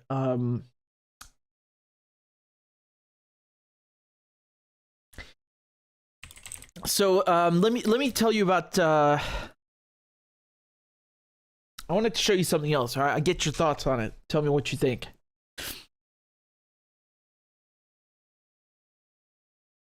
So the Brazilian president Lula, he's been visiting a few other countries, making official visits, and he was in China, and I believe right now he's meeting with Lavrov, with the Russian foreign minister, and he upset the Americans, during his trip, because he said some things that they didn't like. So shall we have a listen to what Mr. Lula has to say? Avanço no assunto Ucrânia, presidente, algum passo adiante? Deixa eu te dizer uma coisa. Eu tenho uma tese que eu já defendi ela com Macron, com Olaf Scholz da Let me zoom in there so you can maybe read the subtitle a bit better. Alemanha, com Biden. E ontem discutimos longamente com Xi Jinping. Ou seja, é preciso que se constitua um grupo de países dispostos a encontrar um jeito de fazer a paz. É preciso ter paciência para conversar com o presidente da Rússia, é preciso ter paciência para conversar com o presidente da Ucrânia, mas é preciso, sobretudo, convencer os países que estão fornecendo armas, incentivando a guerra, a pararem. Porque eu acho que quando começa uma briga, a gente fala em guerra, mas poderia ser uma briga de rua, poderia ser uma greve, ou seja, é preciso começar e saber como parar. E muitas vezes a gente não sabe como parar. Eu acho que a China tem um papel muito importante, eu continuo reiterando que a China possivelmente seja o papel mais importante. Agora, outro país importante é os Estados Unidos, ou seja, é preciso que os Estados Unidos parem de incentivar a guerra e comece a falar em paz. É preciso que a União Europeia comece a falar em paz, para a gente poder convencer o Putin e o Zelensky de que a paz interessa a todo mundo e a guerra só está interessando, por enquanto, aos dois. Oh my God. The disaster, the calamity, the atrocity. Oh, how dare he sue for peace? How dare he demand that the United States, the leader of the free world, actually try to negotiate, a settlement between the Russians and the Ukrainians instead of trying to, make money for the weapons contractors. He really is. This man, this Lula, he really is spreading misinformation with this nonsense. John Kirby, your favorite national security spokesperson and cartoon character, was very upset by what Lula said and called his comments misguided. Now, I think Lula is pretty based. What he's saying is really down to earth and makes sense. And you, my friend, my cartoon character friend, you are misguided, I must say. Let me play you and pay attention. He didn't say, "Oh, China is the one who," he was trying to save face on their behalf, because the Chinese are the ones who look good now. The Chinese are hot. They went and made peace between the Saudis and the Iranians. They're hot right now on the world stage. They're fresh. They are envied by everyone, especially the Americans, because the Americans wanted to be the ones who look like the peacemakers, right? Who look like the ones that are, calm, cool, and relaxed and able to get two warring sides to agree. And Bill Clinton with Arafat and Israel. No. In a few months, the Chinese were able to do what nobody else has even tried to do, I think, right? Instead of, making peace between Yemen and Saudis, the Americans sold weapons to the Saudis. And now, instead of making peace between Russia and Ukraine, all you hear about when they get up in the Bundestag, the Reichstag, I mean the Bundestag, they get up and say, "Oh, we should give them these tanks and we should give them this and that." And then they do the same thing in Brussels when they get up, or in Strasbourg when they get up in the EU and they start talking about what they should do for Ukraine. They only talk about weapons. And when they get up in Washington or in Whitehall, they only talk about weapons. When's the last time you saw any of these people actually get up and talk about, hey, how are those negotiations going? When can we get Zelensky and the Russians and all these guys to meet and sit down? I don't remember them ever saying this. I think the last time was a year ago or something like that, right? When they were in Turkey, I think Turkey was trying to, negotiate a settlement between the two and make peace. And that fell through because, our Prime Minister, Boris Johnson, he decided to go to Zelensky and tell him, no, pull out, no peace talks. Because you know why? Because there's no money in peace. There's no money in peace. I mean, there is actually. They're stupid because the Chinese are making lots of money doing, diplomacy. And with the Belt and Road Initiative, they're going to make lots of money. I'm sure that's not their their only incentive because they have a completely different mindset, culture, and foreign policy. But you will find that if everybody gets along, it's way more beneficial. But of course, for those people, for a few people, the ones who actually make decisions in Washington, what Lula is saying is it's unconscionable. How can you do something like this? Unconscionable. Let me play his other clip.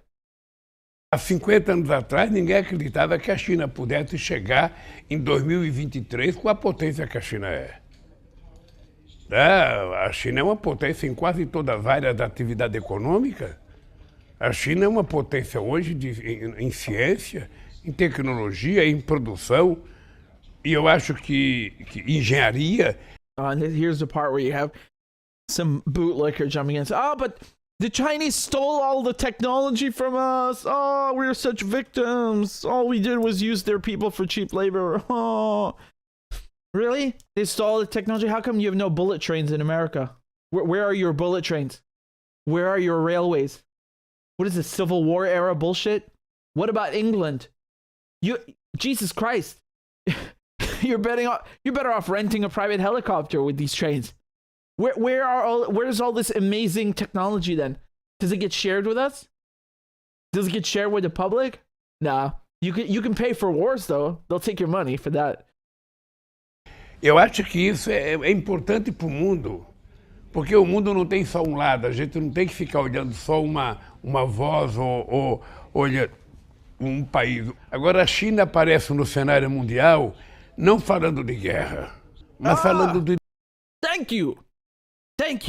I had not seen this part of the clip. That's exactly what I'm telling you, man.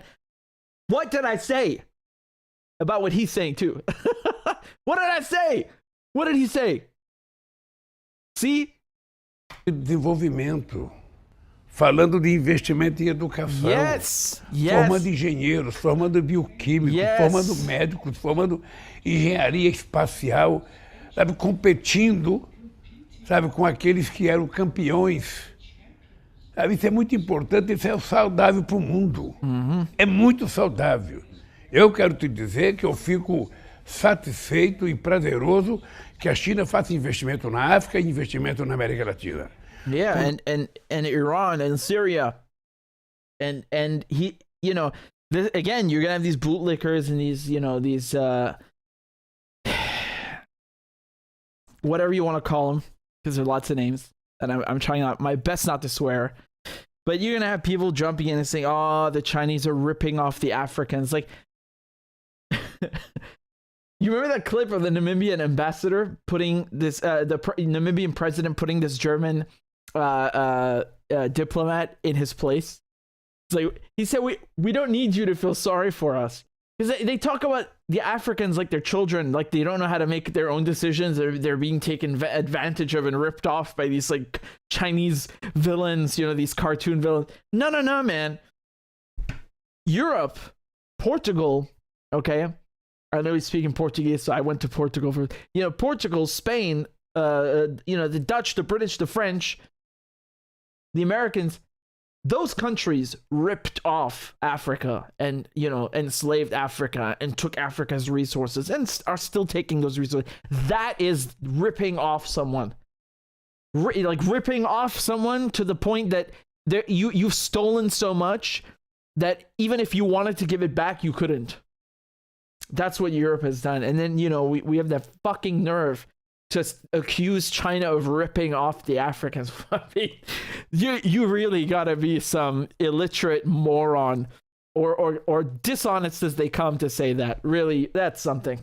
Quando teve a crise em 2008, na primeira reunião que nós tivemos do G20, implícito nos Estados Unidos, a discussão que nós fazíamos é que deveria aproveitar a crise de 2008 e os países ricos fazer investimento nos países pobres, para que os países pobres tivessem acesso a financiamento, para que pudessem crescer economicamente. Careful, Lula. The word you don't give the IMF and World Bank any ideas. Right now, development. You know, the dollar signs. Development. Construir pequenas e médias indústrias, melhorar a sua agricultura, sabe? E ser menos dependente do mundo rico. Ninguém fez isso. A China fez. Então a gente não tem que ficar, sabe, com ciúme da China.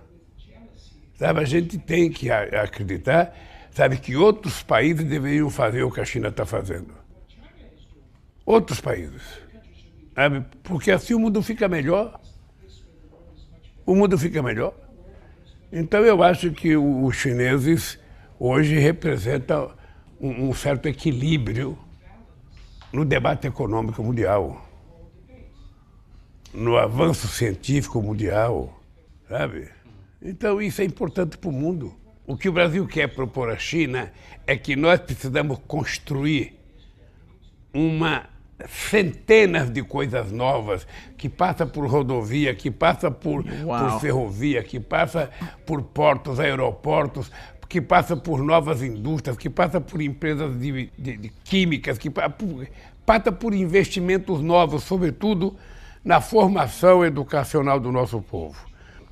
Por isso que eu penso trabalhar com a China uma troca de informação entre as nossas universidades para que a gente possa ter um trânsito maior de chineses estudando no Brasil e de brasileiros estudando nos chineses.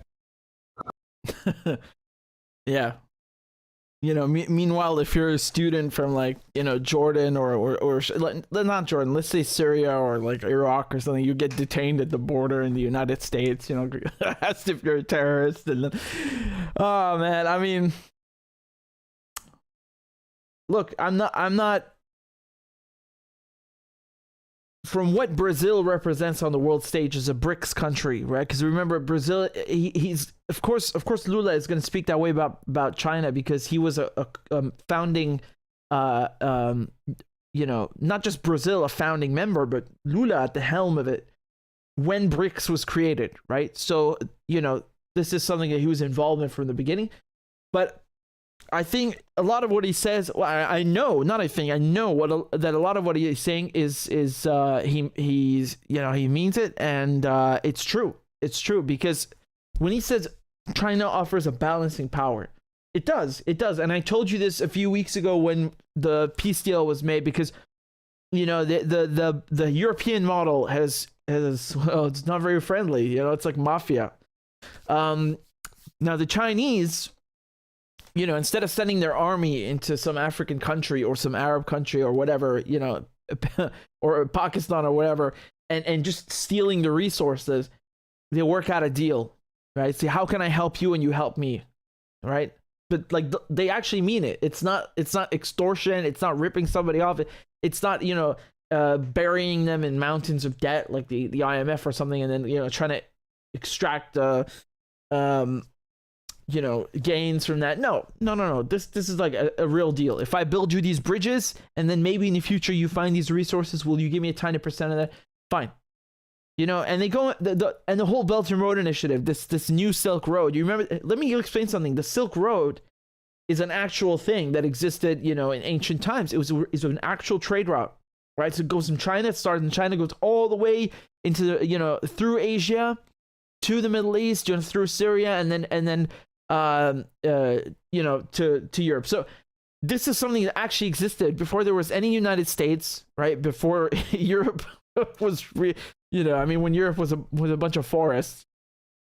This is a real thing, right? And I'm not saying, oh, it's the Chinese who were running it. No, but it was something that, you know, they were a part of. It's in their culture and their history. It's a fact. And so what they're trying to do is revive that now, but opening the door to everybody. Everybody can join. If you want to be in the new Silk Road, if you want to be part of, part of the Belt and Road Initiative, you're welcome. China has never said to the United States no. They've never told the Americans or the British or whoever, you know, you're not allowed to join. No, it's open to everybody. But, you know, in the West, because there's an unwillingness and reluctance and stubbornness to accept anything else except our model and our way. We just, you know, the media automatically, they crap on the Chinese and call their model this and that. And it's stupid. It's stupidity. It's shooting yourself in the foot because, you know, it's a few people, a tiny clique of idiots in the media and villains who are politicians. And then they poison the whole population's mind and they screw the entire population out of actual growth and having peace and prosperity, right? And that doesn't mean China's perfect or something, but what they're proposing and the multipolar world that's coming, it's gotta be better than this. You know, I don't know how much better it's gonna be, but it's gotta be better than this. You know, the current system. Look at the current system, man. Just, you know, it's not working for anyone. It's not working for people in Global South, and it's not working for people, average people, working class and middle class in the West. this is not working for anyone. So there has got to be a better way, right? What made me very happy about Syria announcing that it would join the Silk Road is that Syria, especially Palmyra, literally used to be part of the Silk Road. Right? So I like Palmyra is very cool. You have a Roman, you have Roman ruins there as well, not only but as well. You had there used to be a queen here called Zenobia, Queen Zenobia, and we're talking 4,000 years ago. It's actually long. I think, correct me if I'm wrong, but I think it's more than that, right? Palmyra was actually destroyed and rebuilt twice, and I visited when I was a child, and it's really, really amazing. Here's the Roman amphitheater. The Roman theater, excuse me, and unfortunately, ISIS, when they took it, they blew up a bunch of things. So that's very, thank you to everyone who funded those and set those terrorists loose. Well done. Look what you've done. This is a UNESCO World Heritage Site. This is something that is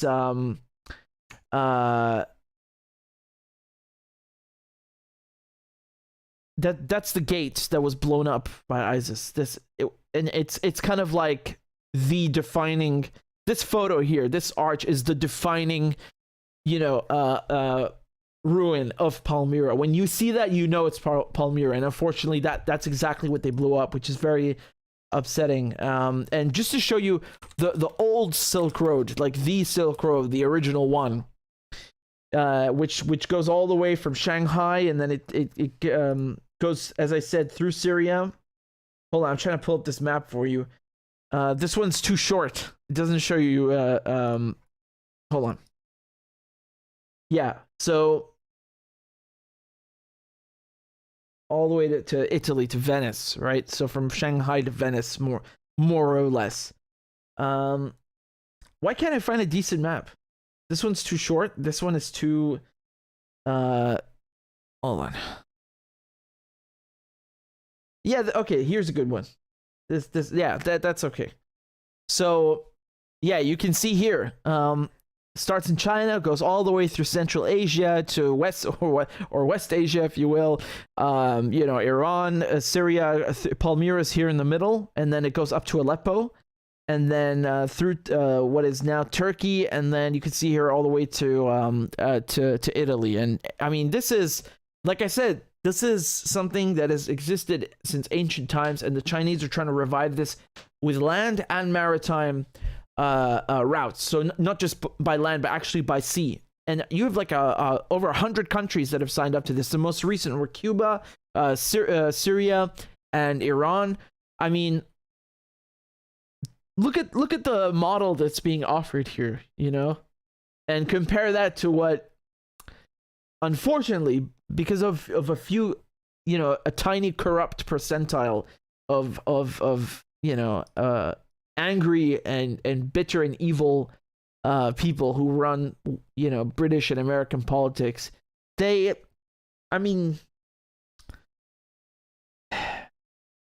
no match. There's really no match.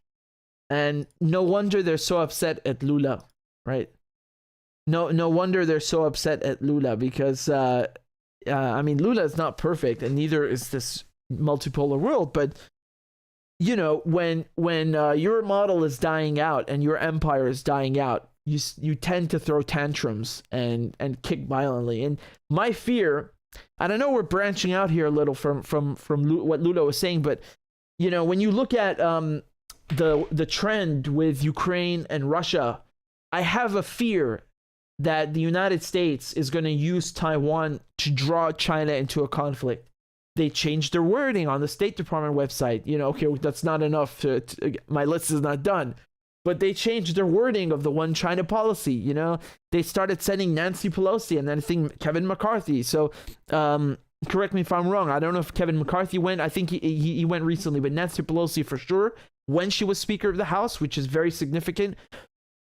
And they of course, Taiwan has American weapons, and they've added Australia and the UK to this military alliance, AUKUS. There's a broad,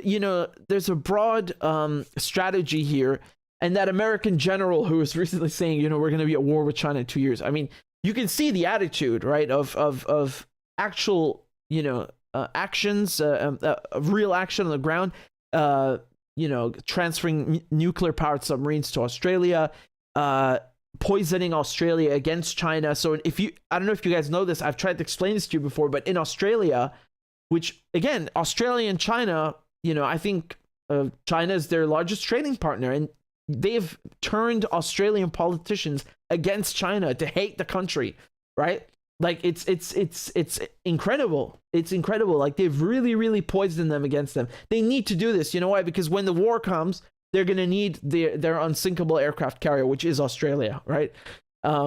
So it's a joke, of course, but it bears a lot of truth. And they're going to sacrifice Australia, just to screw with the Chinese, and they'll sacrifice Taiwan as well, which. All of this is sad. It's very sad because the Chinese, you can see they don't have any military bases anywhere. They don't want to get involved with any conflict. They're just like keeping their heads down. They're cool. They're smart. They're focused. They're, driven and motivated, and they're making deals, and that's it. They're just trying to benefit, mutually beneficial agreements. That's it. And my fear is they're going to be forced, right? The Americans will force their hand. They might do it through Australia. They might do it through Taiwan, but they will force their hand. And unfortunately, this will be bad for everyone because China is a nuclear, is a nuclear armed country. They have nuclear weapons. They've had nuclear weapons for many, many, many, many decades. And they're already trying to poison you against them, right? Oh, Chinese spyware, as if American tech companies, they don't spy on you. No, the NSA and all that stuff. That was a dream. And all these sanctions that they're putting on China too, because the Americans are afraid. You saw what Lula was mentioning. He mentioned how the Chinese are investing in other countries, and they're investing in which sectors. Let's develop more weapons. No, let's develop, science. Let's focus on engineering. Let's focus on building bridges, trains, things that actually benefit people, infrastructure. And so, what's going on here is that they're being punished for this, having good phones and people wanting to buy Huawei phones. Oh no. We can't have that. Let's put sanctions on Huawei. Oh no, people want to use TikTok. Let's enact a second Patriot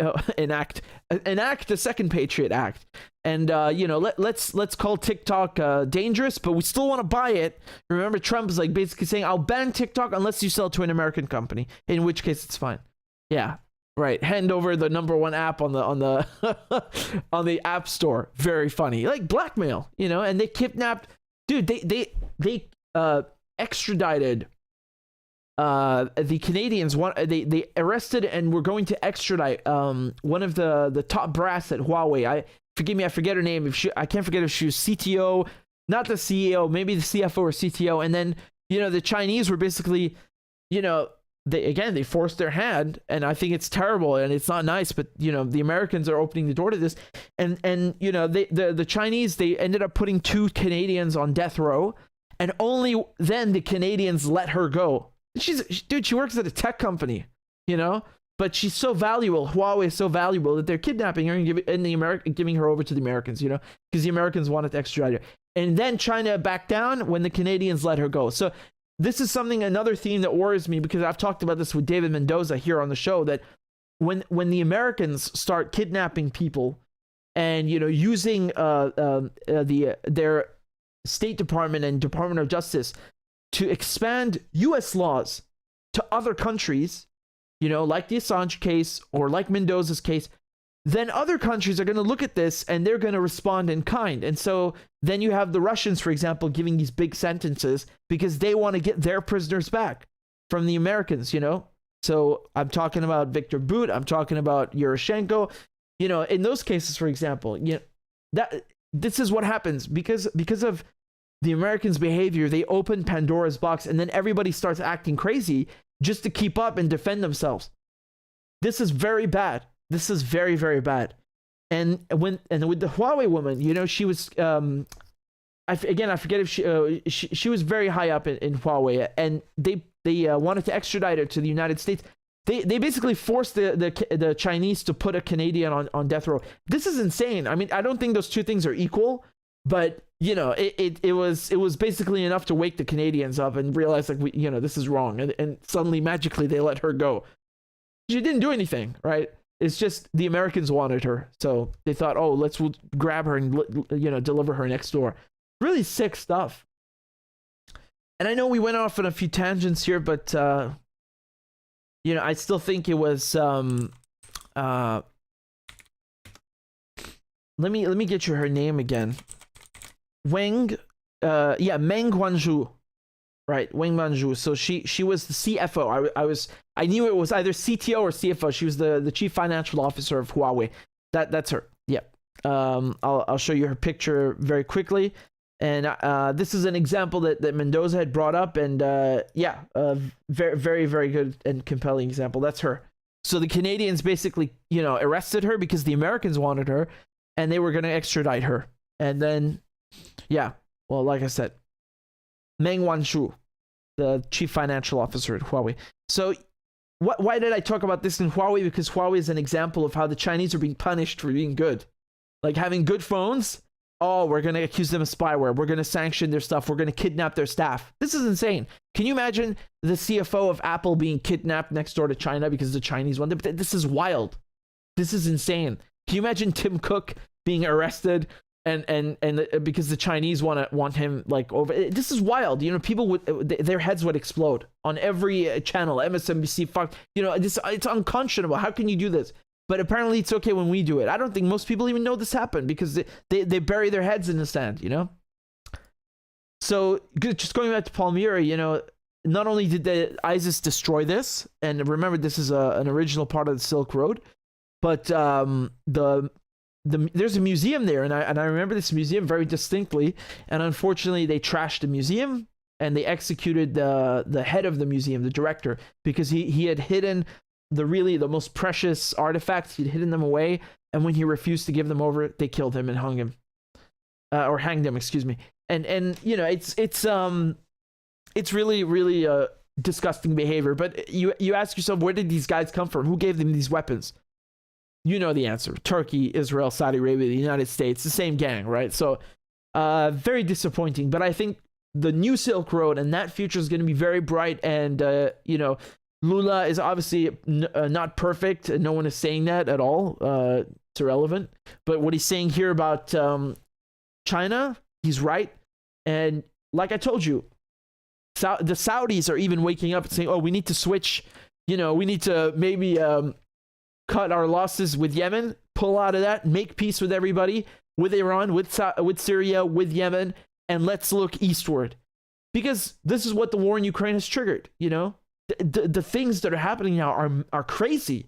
It's not just the war that obviously, which is very tragic and crazy, but the ripple effect, the other consequences that this has had globally. Man, it's really really incredible how fast we're transitioning to this multipolar world. And that doesn't mean tomorrow morning, no, but it's faster. It's definitely faster. That's without question. It does.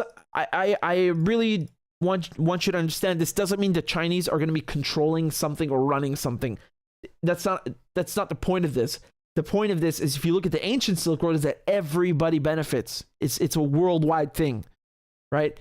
That's the point that I think Lula was trying to make, and his comments about an alternative model, very smart. And just going back to Ukraine, because in this video here, he talked about how the United States needs to stop arming Ukraine. I mean, this is what's so offensive about this? Yeah, okay, that's common sense. There's nothing controversial about this. What's controversial? Arming one side and trying to make money from it. That is controversial. That is upsetting.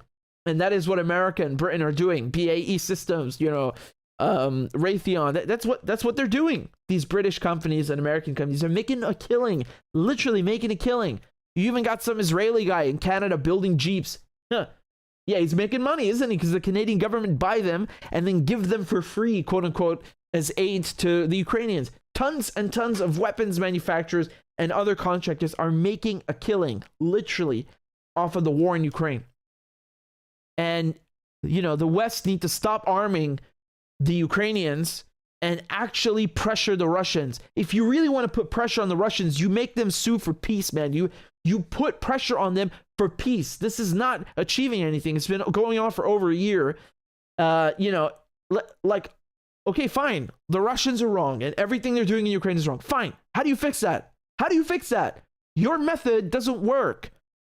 Your method doesn't work. You're killing more people by making this war go on and by prolonging this war and making it go on for longer. You are killing more Ukrainians. You are keeping the Russians in Ukraine longer. Why don't you get them out by actually suing for peace? No, we got to make money. How can people take this take this position seriously? And Lula like being controversial, misguided. No. You're misguided, my friend. Sorry.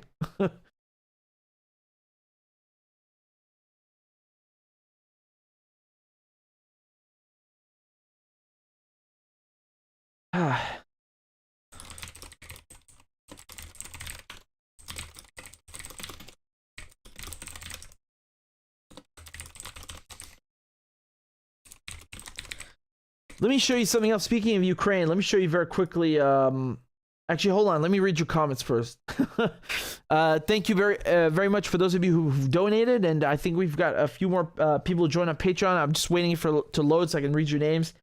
We have Jordan and Martinez and Golf. Thank you guys very much. I guess I owe you a crab dance, so thanks for that. And I think on YouTube, we had some super chats, so give me 1 second to read them to you. Just a moment. There we go. This is a question from Question Mark.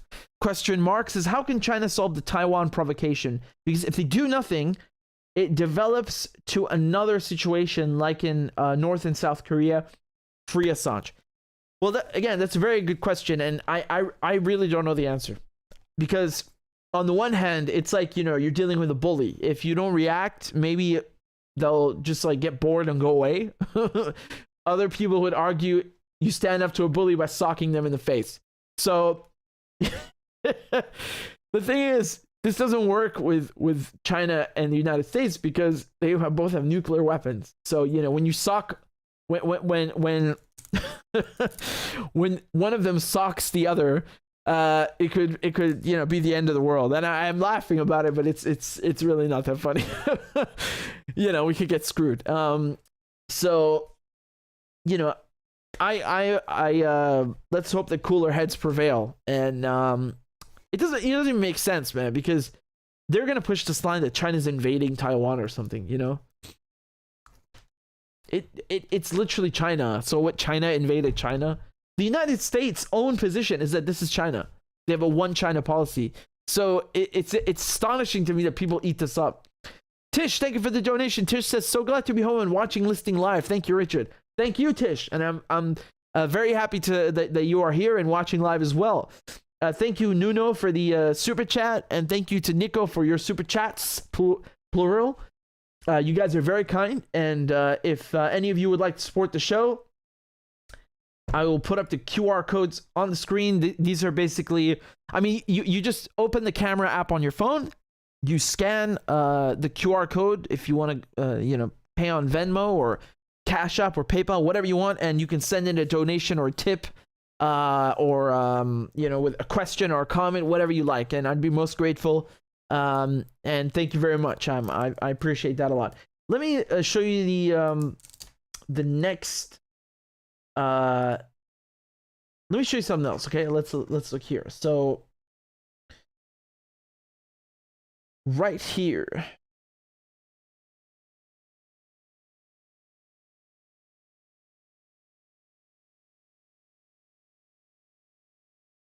So let's talk about the head of NATO and his Ukraine visit, shall we?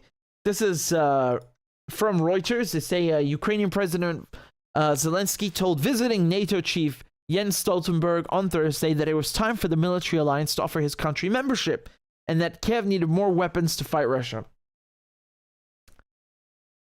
I don't see anyone talking about diplomacy, but you know.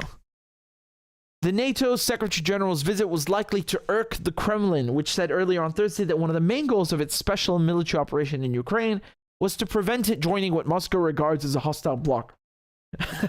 I mean, to play devil's advocate, Ukraine still hasn't joined NATO. But no, the real reason is not because, Russia is in Ukraine. The real reason is because they're playing you, man. They're playing you. NATO doesn't care about you. They don't care about you. You know why? Because if they cared about you, they would give you a good hug and say, time for diplomacy. Now we have to sit down and negotiate. Instead, they're giving you guns, so, you go kill off your own soldiers, but they're making money. Their friends are making money. So, you don't have to take my word for it. You can look at the strategy that's been going on for, more than a year now. Has it worked? No, not really. The war is still ongoing. How do you fix that? More weapons again? If NATO wanted you, they would have already, they'd have already granted you membership, because Finland, which was a so-called neutral country, went from neutral to pro-NATO to in NATO, and you're still outside NATO. When is Zelensky going to understand that they're playing him? They're using him. They're using him to poke the Russian bear. They don't care about you. If they cared about you, they would have never started this bullshit. They've been telling you since 2008, we want Ukraine and Bulgaria and NATO. Well, why aren't you in NATO? Isn't right now the crucial moment to add you to NATO? Is it right now the moment for Ukrainian membership? I mean, obviously you can say no, because then, you would trigger Article 5, and then you would draw the entire NATO membership, into a conflict with Russia. But I mean, isn't that what's already happening, really? Are they not providing Ukraine with weapons? Do they not have their special forces there? Has the United States not already given close to 80 or $100 billion? I mean, do you want nuclear missiles whistling over our heads for you to get it? I don't. I really don't. Zelensky has been invited to the NATO summit in Vilnius in July, and he said, quote, I'm grateful for the invitation to visit the summit, but it is also important for Ukraine to receive the corresponding invitation. He said, there's no objective barrier to the political decision to invite Ukraine into the alliance, and now, when most people in NATO countries and majority of Ukrainians support NATO accession, is the time for the corresponding decision. So this is the counter argument that I was going to make, that yes, so on one hand, you would draw, Article 5, you draw all of NATO into a war. The counter argument is what Zelensky just presented, which is that actually everybody in Europe and the West, they've all been brainwashed into thinking, well, okay, I'll try and keep it neutral. Zelensky's argument is that everybody now in the West actually supports NATO and Ukraine joining NATO. And everybody in Ukraine also supports NATO and Ukraine joining NATO. So actually now is the best time for Ukraine to join NATO, because everyone in the West really, really wants it. Fine. As you say. So tell me, Zelensky, why aren't you in NATO? Don't you see that they're using you as a tool? You yourself, I just read this quote, right? You yourself are saying that everyone wants you NATO, and yet somehow you just aren't in there, man. They just won't take your membership. They won't take your application. Don't you get it? When are you going to get it? As you said, now is the best time. Ukraine announced a bid for fast-track membership of NATO last September after the Kremlin said it had annexed 4 Ukrainian regions that its troops have partially occupied. The Kremlin reiterated to reporters on a conference call that Moscow opposed NATO admitting Ukraine, a former Soviet republic. Dmitry Peskov, who's the Kremlin spokesman, said that otherwise it will present a serious, significant danger to the security of our country. Now you'll have these morons who say, ha ha, but Finland has joined NATO. Oh, guess your strategy doesn't work, Putin. I mean, look, as they say, you know, the battle has just been lost. The battle may be lost, but the war's just begun. So that might be their position in Russia. The other thing that one might add is that you know, Finland does share a border with the Russians, but it's not Ukraine. They don't, you know, you have to understand Ukraine from an emotional and cultural point of view is way closer to Russia than Finland is. The border is also bigger. Well, it's again, it's not a question of who has the bigger border with Russia, because they have already got five, 6 countries now bordering Russia. But I go back to my original point, which is the emotional and cultural and linguistic connection between Russia and Ukraine. They were literally one country at one point, not that long ago. It was the same country, right? Finland wasn't. Do you understand? So for Russians to accept that Ukraine is now a NATO member is much harder to swallow than to accept Finland.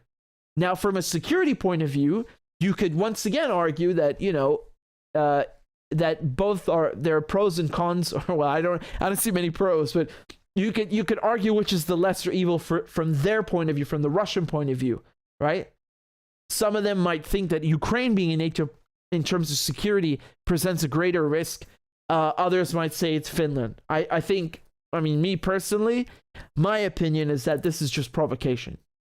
You know, whether, you know, the border between NATO members and Russia is this big or that big, it's the same.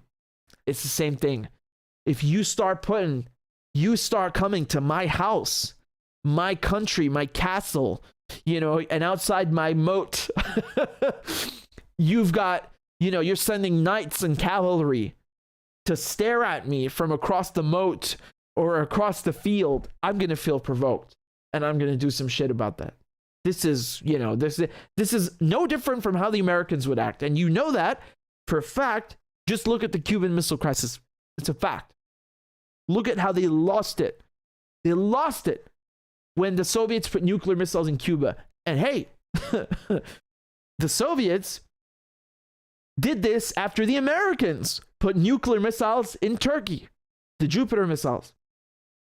The Cubans allowed the Soviets to do that after the Americans tried to coup the Cuban government.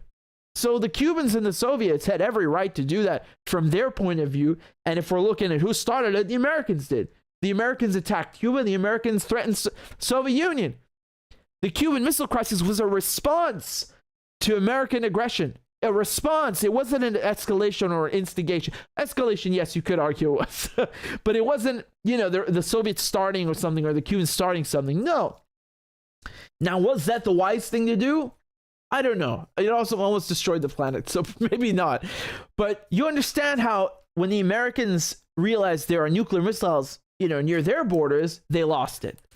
So why is this so difficult to grasp for people in the West, that 5, 6 NATO countries bordering Russia is going to piss the Russians off at one point or another? You know, and the fact that the Finns have joined out doesn't make that any better. It's still going to make the Russians angry, you know, and yeah, I think this is insane that they try to present it. Oh, it's purely Russian aggression. You want some aggression? I'll show you aggression, man. Look at Iraq, 2003, Britain and the United States. That's aggression. That's real aggression. You know, the Russians, they can at least argue that their border, they literally share a border with Ukraine. Are you going to tell me Iraq and the United Kingdom share a border? There's no threat there. And yet most people, you know, they kind of acquiesce to that. Not everyone. I think most of the world was quite angry and awake. But over time, you know, people kind of just like shrugged their arms and, oh, well. Anyway, I don't want to get too carried off. Let me play you Stoltenberg. You know, I don't want to interrupt the big man. Ukraine's future is in the Euro-Atlantic family. Ukraine's future is in NATO. All allies agree on that. At the same time, the main focus of the alliance, of NATO allies now, is to ensure that Ukraine prevails. is to ensure that Ukraine continues to be a sovereign, independent, democratic nation in Europe, because that's the only way to also have Jesus a meaningful Christ, so discussion about Ukraine's future membership. He's trying to remember all the buzzwords.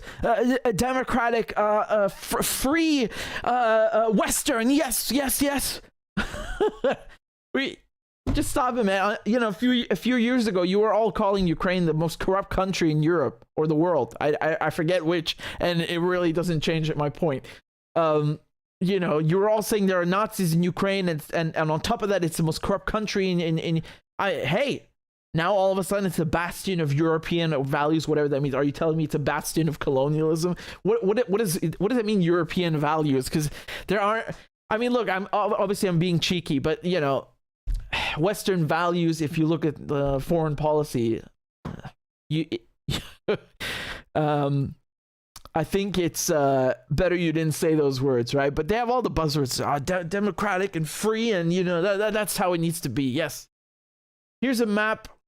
I don't know why I have to pull this up. I mean, it's kind of, you know, kind of a moot point because I laid it all out.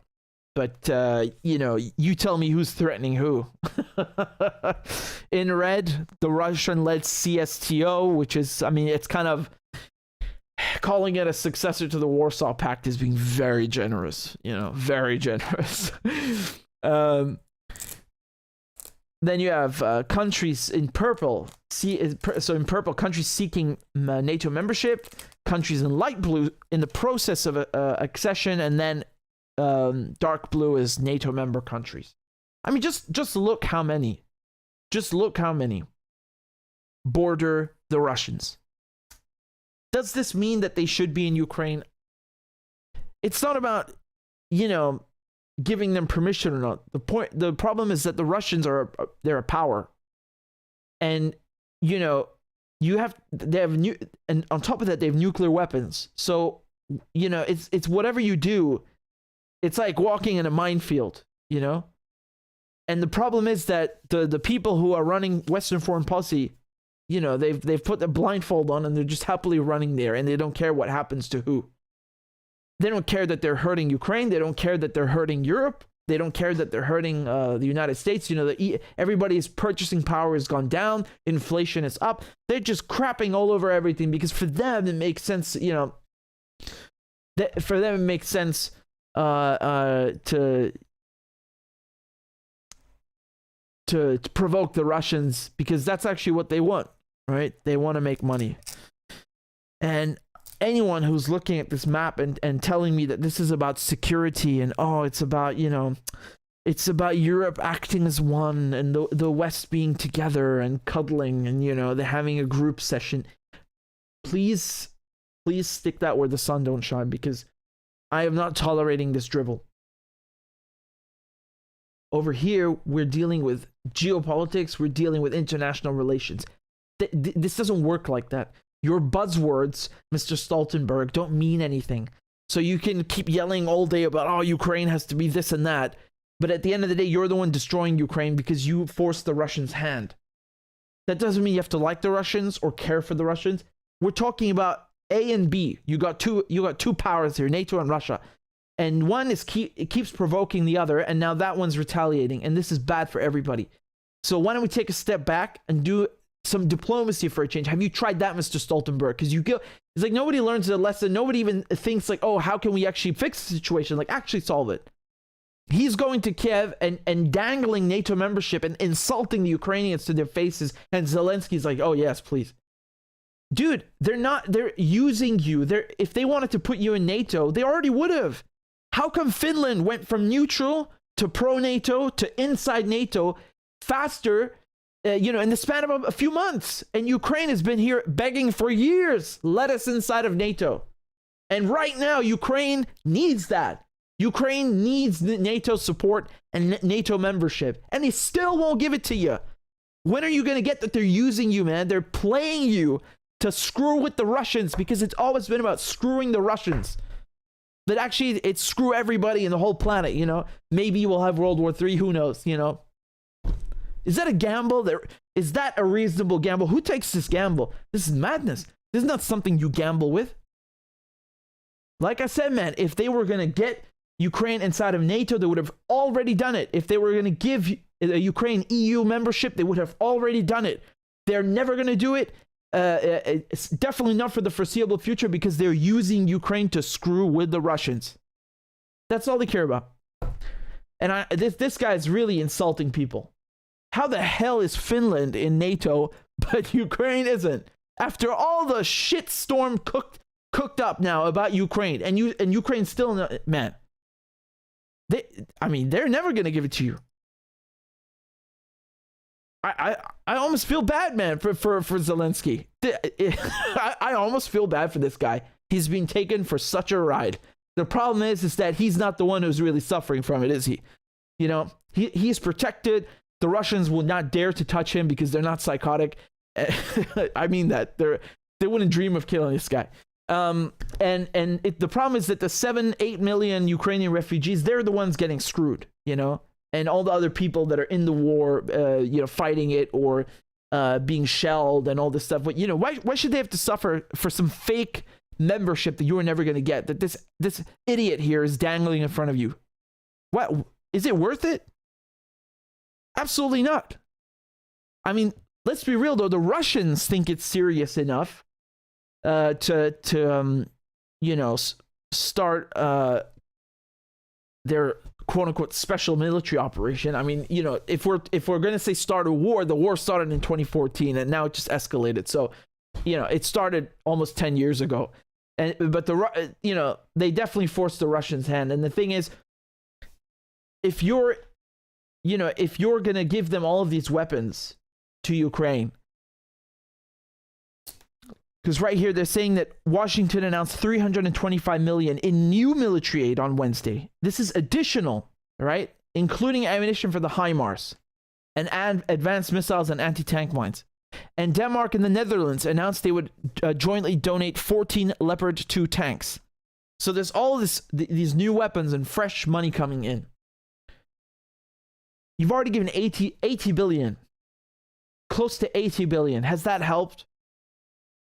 This money is going straight to the pockets of the people who build the tanks and build the weapons. And the worst part is that they're giving the HIMARS system. I mean, how long is it before these weapons start ending up in other places in Europe or around the world? Because I can guarantee you there are people on the black market that are stealing these shipments and selling them off wherever, is this, again, where's the oversight? Rand Paul was asking just to have, an inspector general appointed for oversight. They're like, no. How do you give somebody tens of billions of dollars and you don't care where the money goes? Dude, how can you not have oversight? What is this? Are you giving cookies away or something? Oh my God. I mean, it's comical. It's actually comical. We live in a simulation, as some people love to say. All right. This HIMARS, by the way, this system, I talked a lot about this here on the show, right? And they've given the Ukrainians this system, but only with short range payloads or munitions or ordnance. So they're giving them a system that is very, capable, and they're giving them ammunition that cannot reach inside of Russia. Okay, but how long before they actually get their hands on ammunition that can reach inside Russia? What if someone is giving it to them covertly? My question here, is this another risk you want to take? Do you really want to fire HIMARS munitions and ordnance inside of Russia? How many times can you do that and get away with it? How far can you fire inside of Russia and still get away with it? Are these gambles you really want to take? I don't think anyone should be gambling with this or playing with this. This is not diplomacy, and these people are not serious about stopping the war. If they were, none of this would be happening. They will be at a table, sitting down and speaking. Period.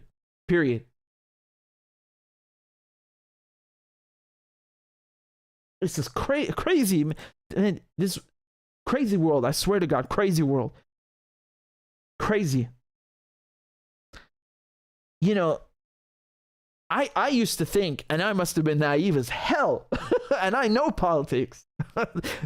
I know politics, and I used to think, man, I used to sit down sometimes and think, in the Cold War, that shit was really, really close. When America and the Soviet Union, or should we say NATO and the Warsaw Pact, they were this close to going to war with each other multiple times. Nuclear war. So when I say to go to war, basically destroy the planet.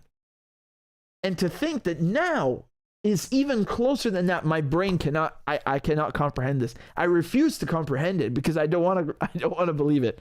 I really can't. I really can't digest this. I know it's true, but I still can't grasp it. It's so wild because I thought, maybe the world matured. I was dead wrong. I was dead wrong. Oh, man.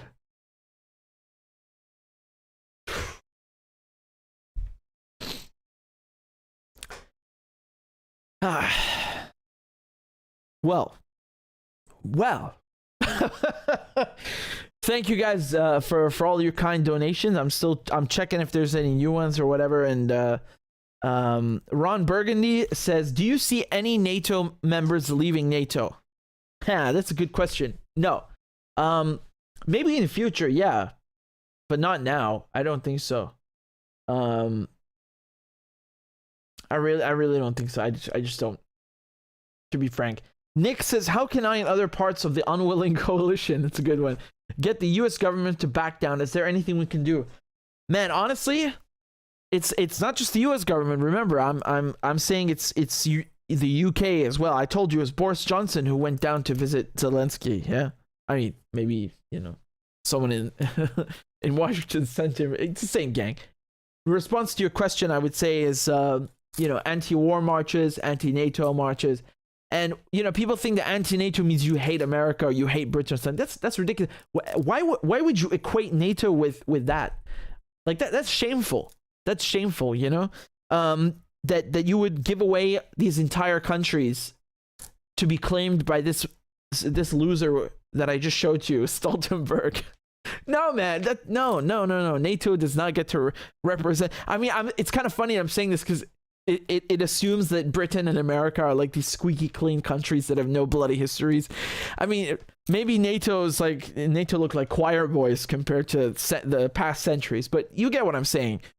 We shouldn't allow people to equate Britain and America and give away their identities to NATO.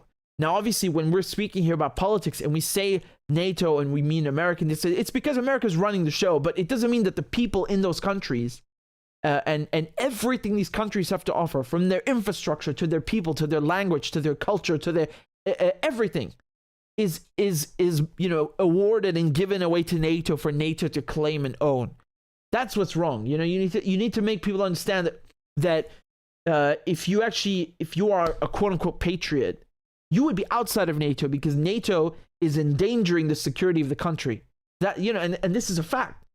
This is the truth. If you actually support, you love your country and it's a NATO member, you need to get it out of NATO. You need NATO to back down because what NATO is doing now is endangering not just our countries but the entire planet. And yeah, we can sit here and talk shit about the Russians. That's too easy, man. I don't live in Moscow. I'm not a Russian citizen. I don't have any connection to Russia. That it's so easy to point fingers at that country. Try doing that inside your country, at your own government. That's much harder. That takes work. It takes effort. It's too easy to point fingers at Russia and China. I don't give a shit about them, man. I'm not from there. I don't have any form of, I don't have any way to pressure or influence those governments or, you know what I mean? It's too easy to do that. Anyway, I just want to say again, Eid Mubarak to all my Muslim followers and viewers. And I really hope you have a blessed Ramadan with your family and friends and a blessed Eid al-Fitr. So thank you to everyone for your kind comments and for tuning in. And again, if you'd like to support the show, all the comments are below, and even just sharing the videos and liking them or commenting is a form of support. So I'm very grateful to all of you. Let's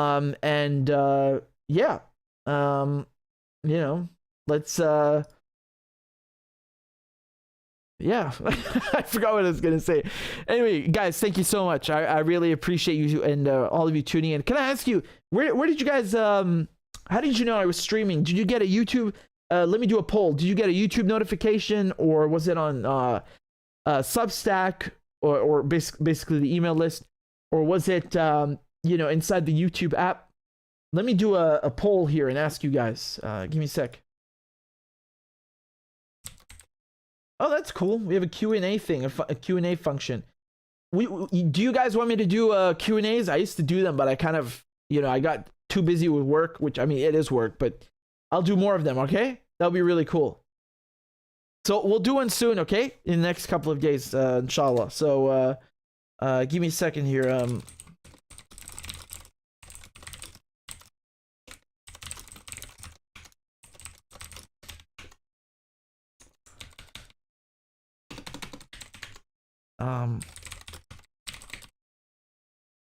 What else do we have? We have Patreon is another way to get the notification.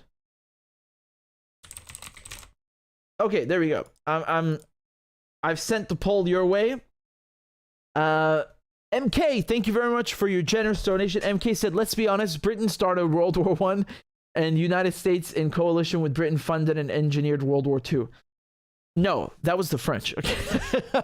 No, actually, I'm being serious. World War II is definitely the French's fault. They just kept fucking pushing with this Versailles Treaty, and they basically occupied the entire Ruhr region, the Ruhr, which is Germany's industrial heartland, and the Ruhr Valley. They literally occupied it. I mean, physically with their own troops. And it destroyed German industry, and then they gave the fucking Nazis all of their propaganda and talking points, and they really just made sure that in 20 years, I forget who made this quote. Somebody said this is not peace, this is like a ceasefire for 20 years or something. And they were almost correct to the year, right? That in 20 years you would have another war. And if you ask me, World War I is even worse, because it's basically a family, it's like a family fight between like these inbred cousins and fucking royals in Europe. It's disgusting. It's really it's just a family fight between rich inbred people. And of course they're not the ones fighting, right? It's like, let's send 17-year-olds and 30-year-olds and 15. You brainwash people to the point you got 15-year-olds going and signing up to fight in the war. And then they get in the trench and find out what it is. You're digging shit and fucking rats are everywhere. And you're getting your ears blown out by it. Who the fuck wants to do that? What's patriotic about that? Who benefited from that? It's just a meat grinder. It's a disgusting meat grinder.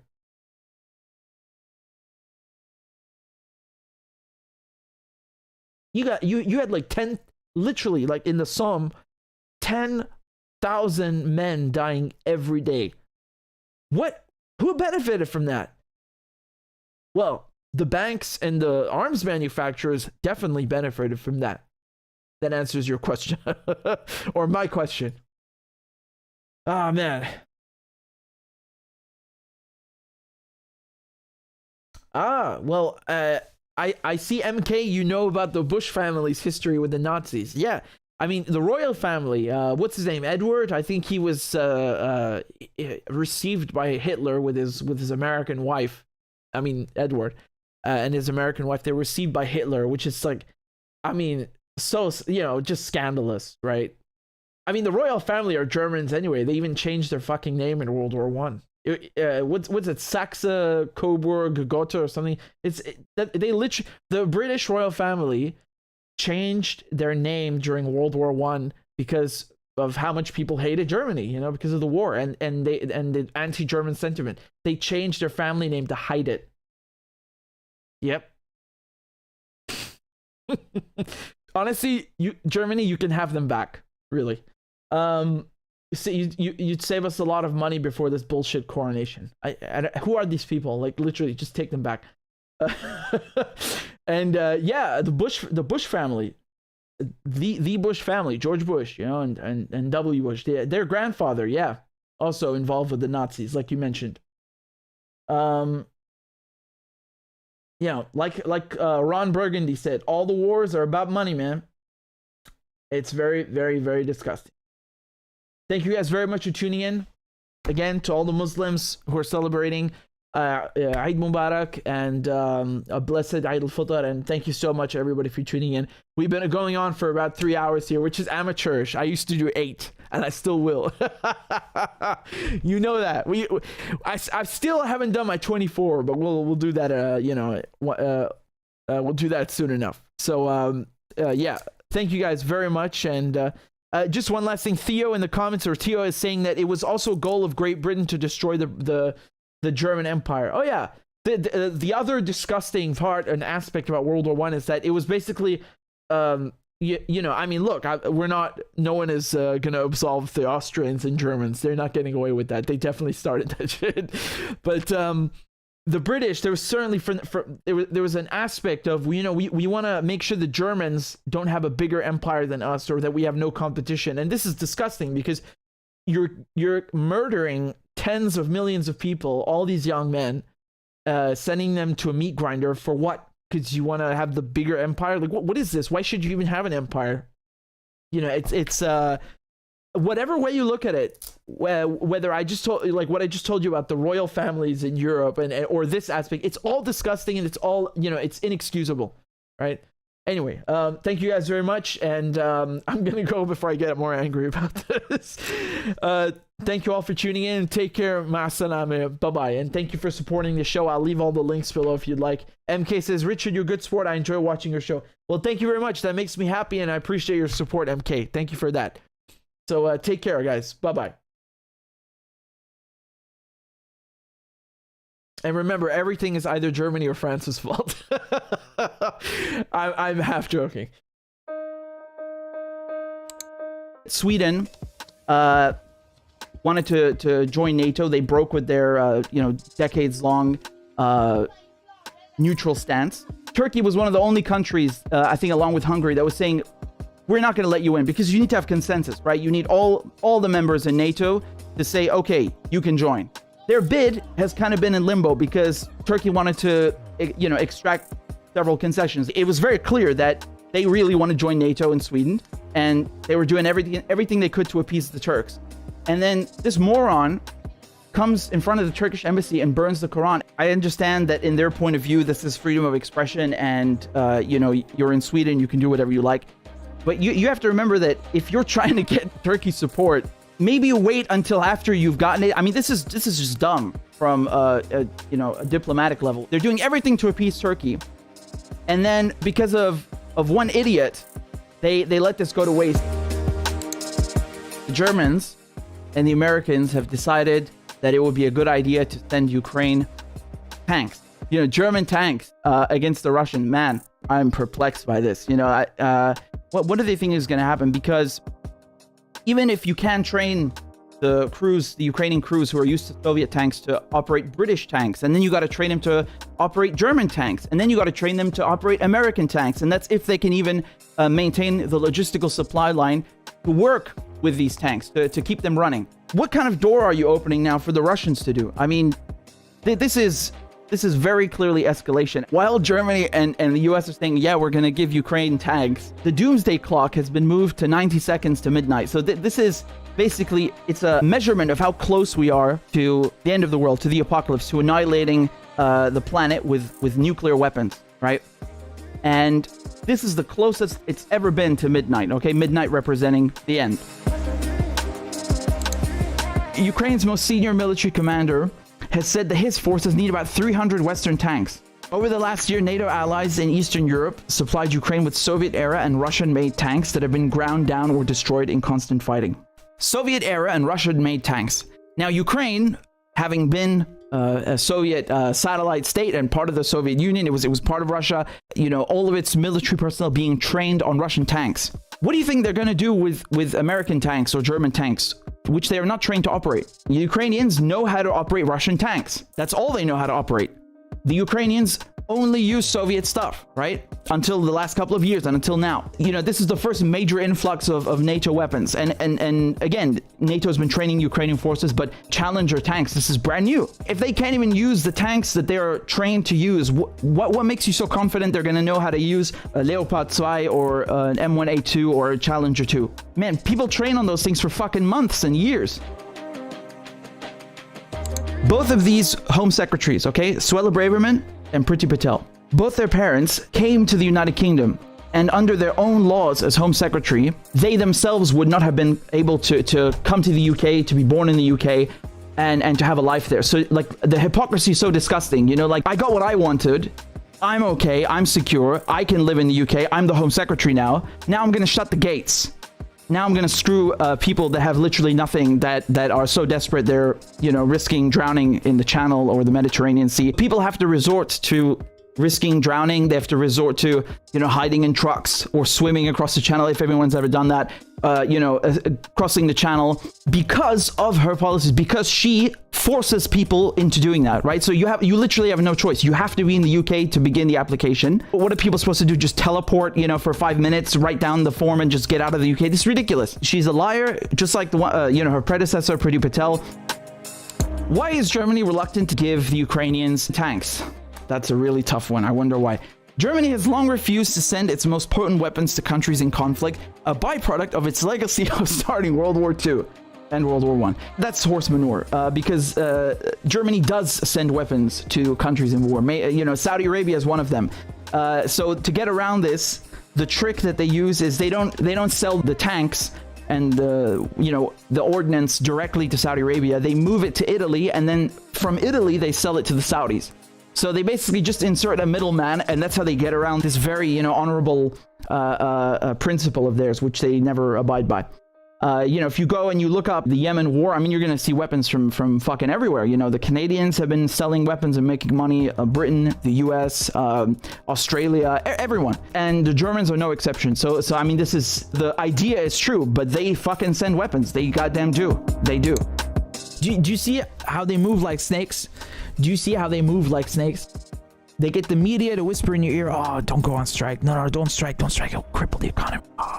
No, it's not, you know, like giving the army 800 billion to fucking bomb, you know, 20 countries. That's okay. That money, we can spare that. But if you go on strike, oh my god, we're gonna lose like 2 billion a day. Well, we can't afford that.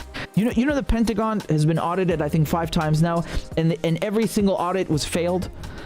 That means they don't know where the money's going. The Pentagon is like a black fucking hole that sucks trillions of dollars, and the government doesn't even know where the money's going. I can tell you where it's going. You don't need to audit the Pentagon. I can tell you, me, Richard Medhurst, that money is going towards drug deals, towards arms sales, towards arms purchases, towards CIA fucking budgets and embassy coffee. That's where that shit is going, man. That shit is going to the spooks. That shit's going to the bombers. That shit's going to the paramilitaries. That's where it's going. You don't need to scratch your head. That's where it's going. And apparently that's an acceptable loss. That's an acceptable use of American dollars and taxpayer dollars. But, you know, going on strike, oh, that's too much of an inconvenience. That's the fucking point, man.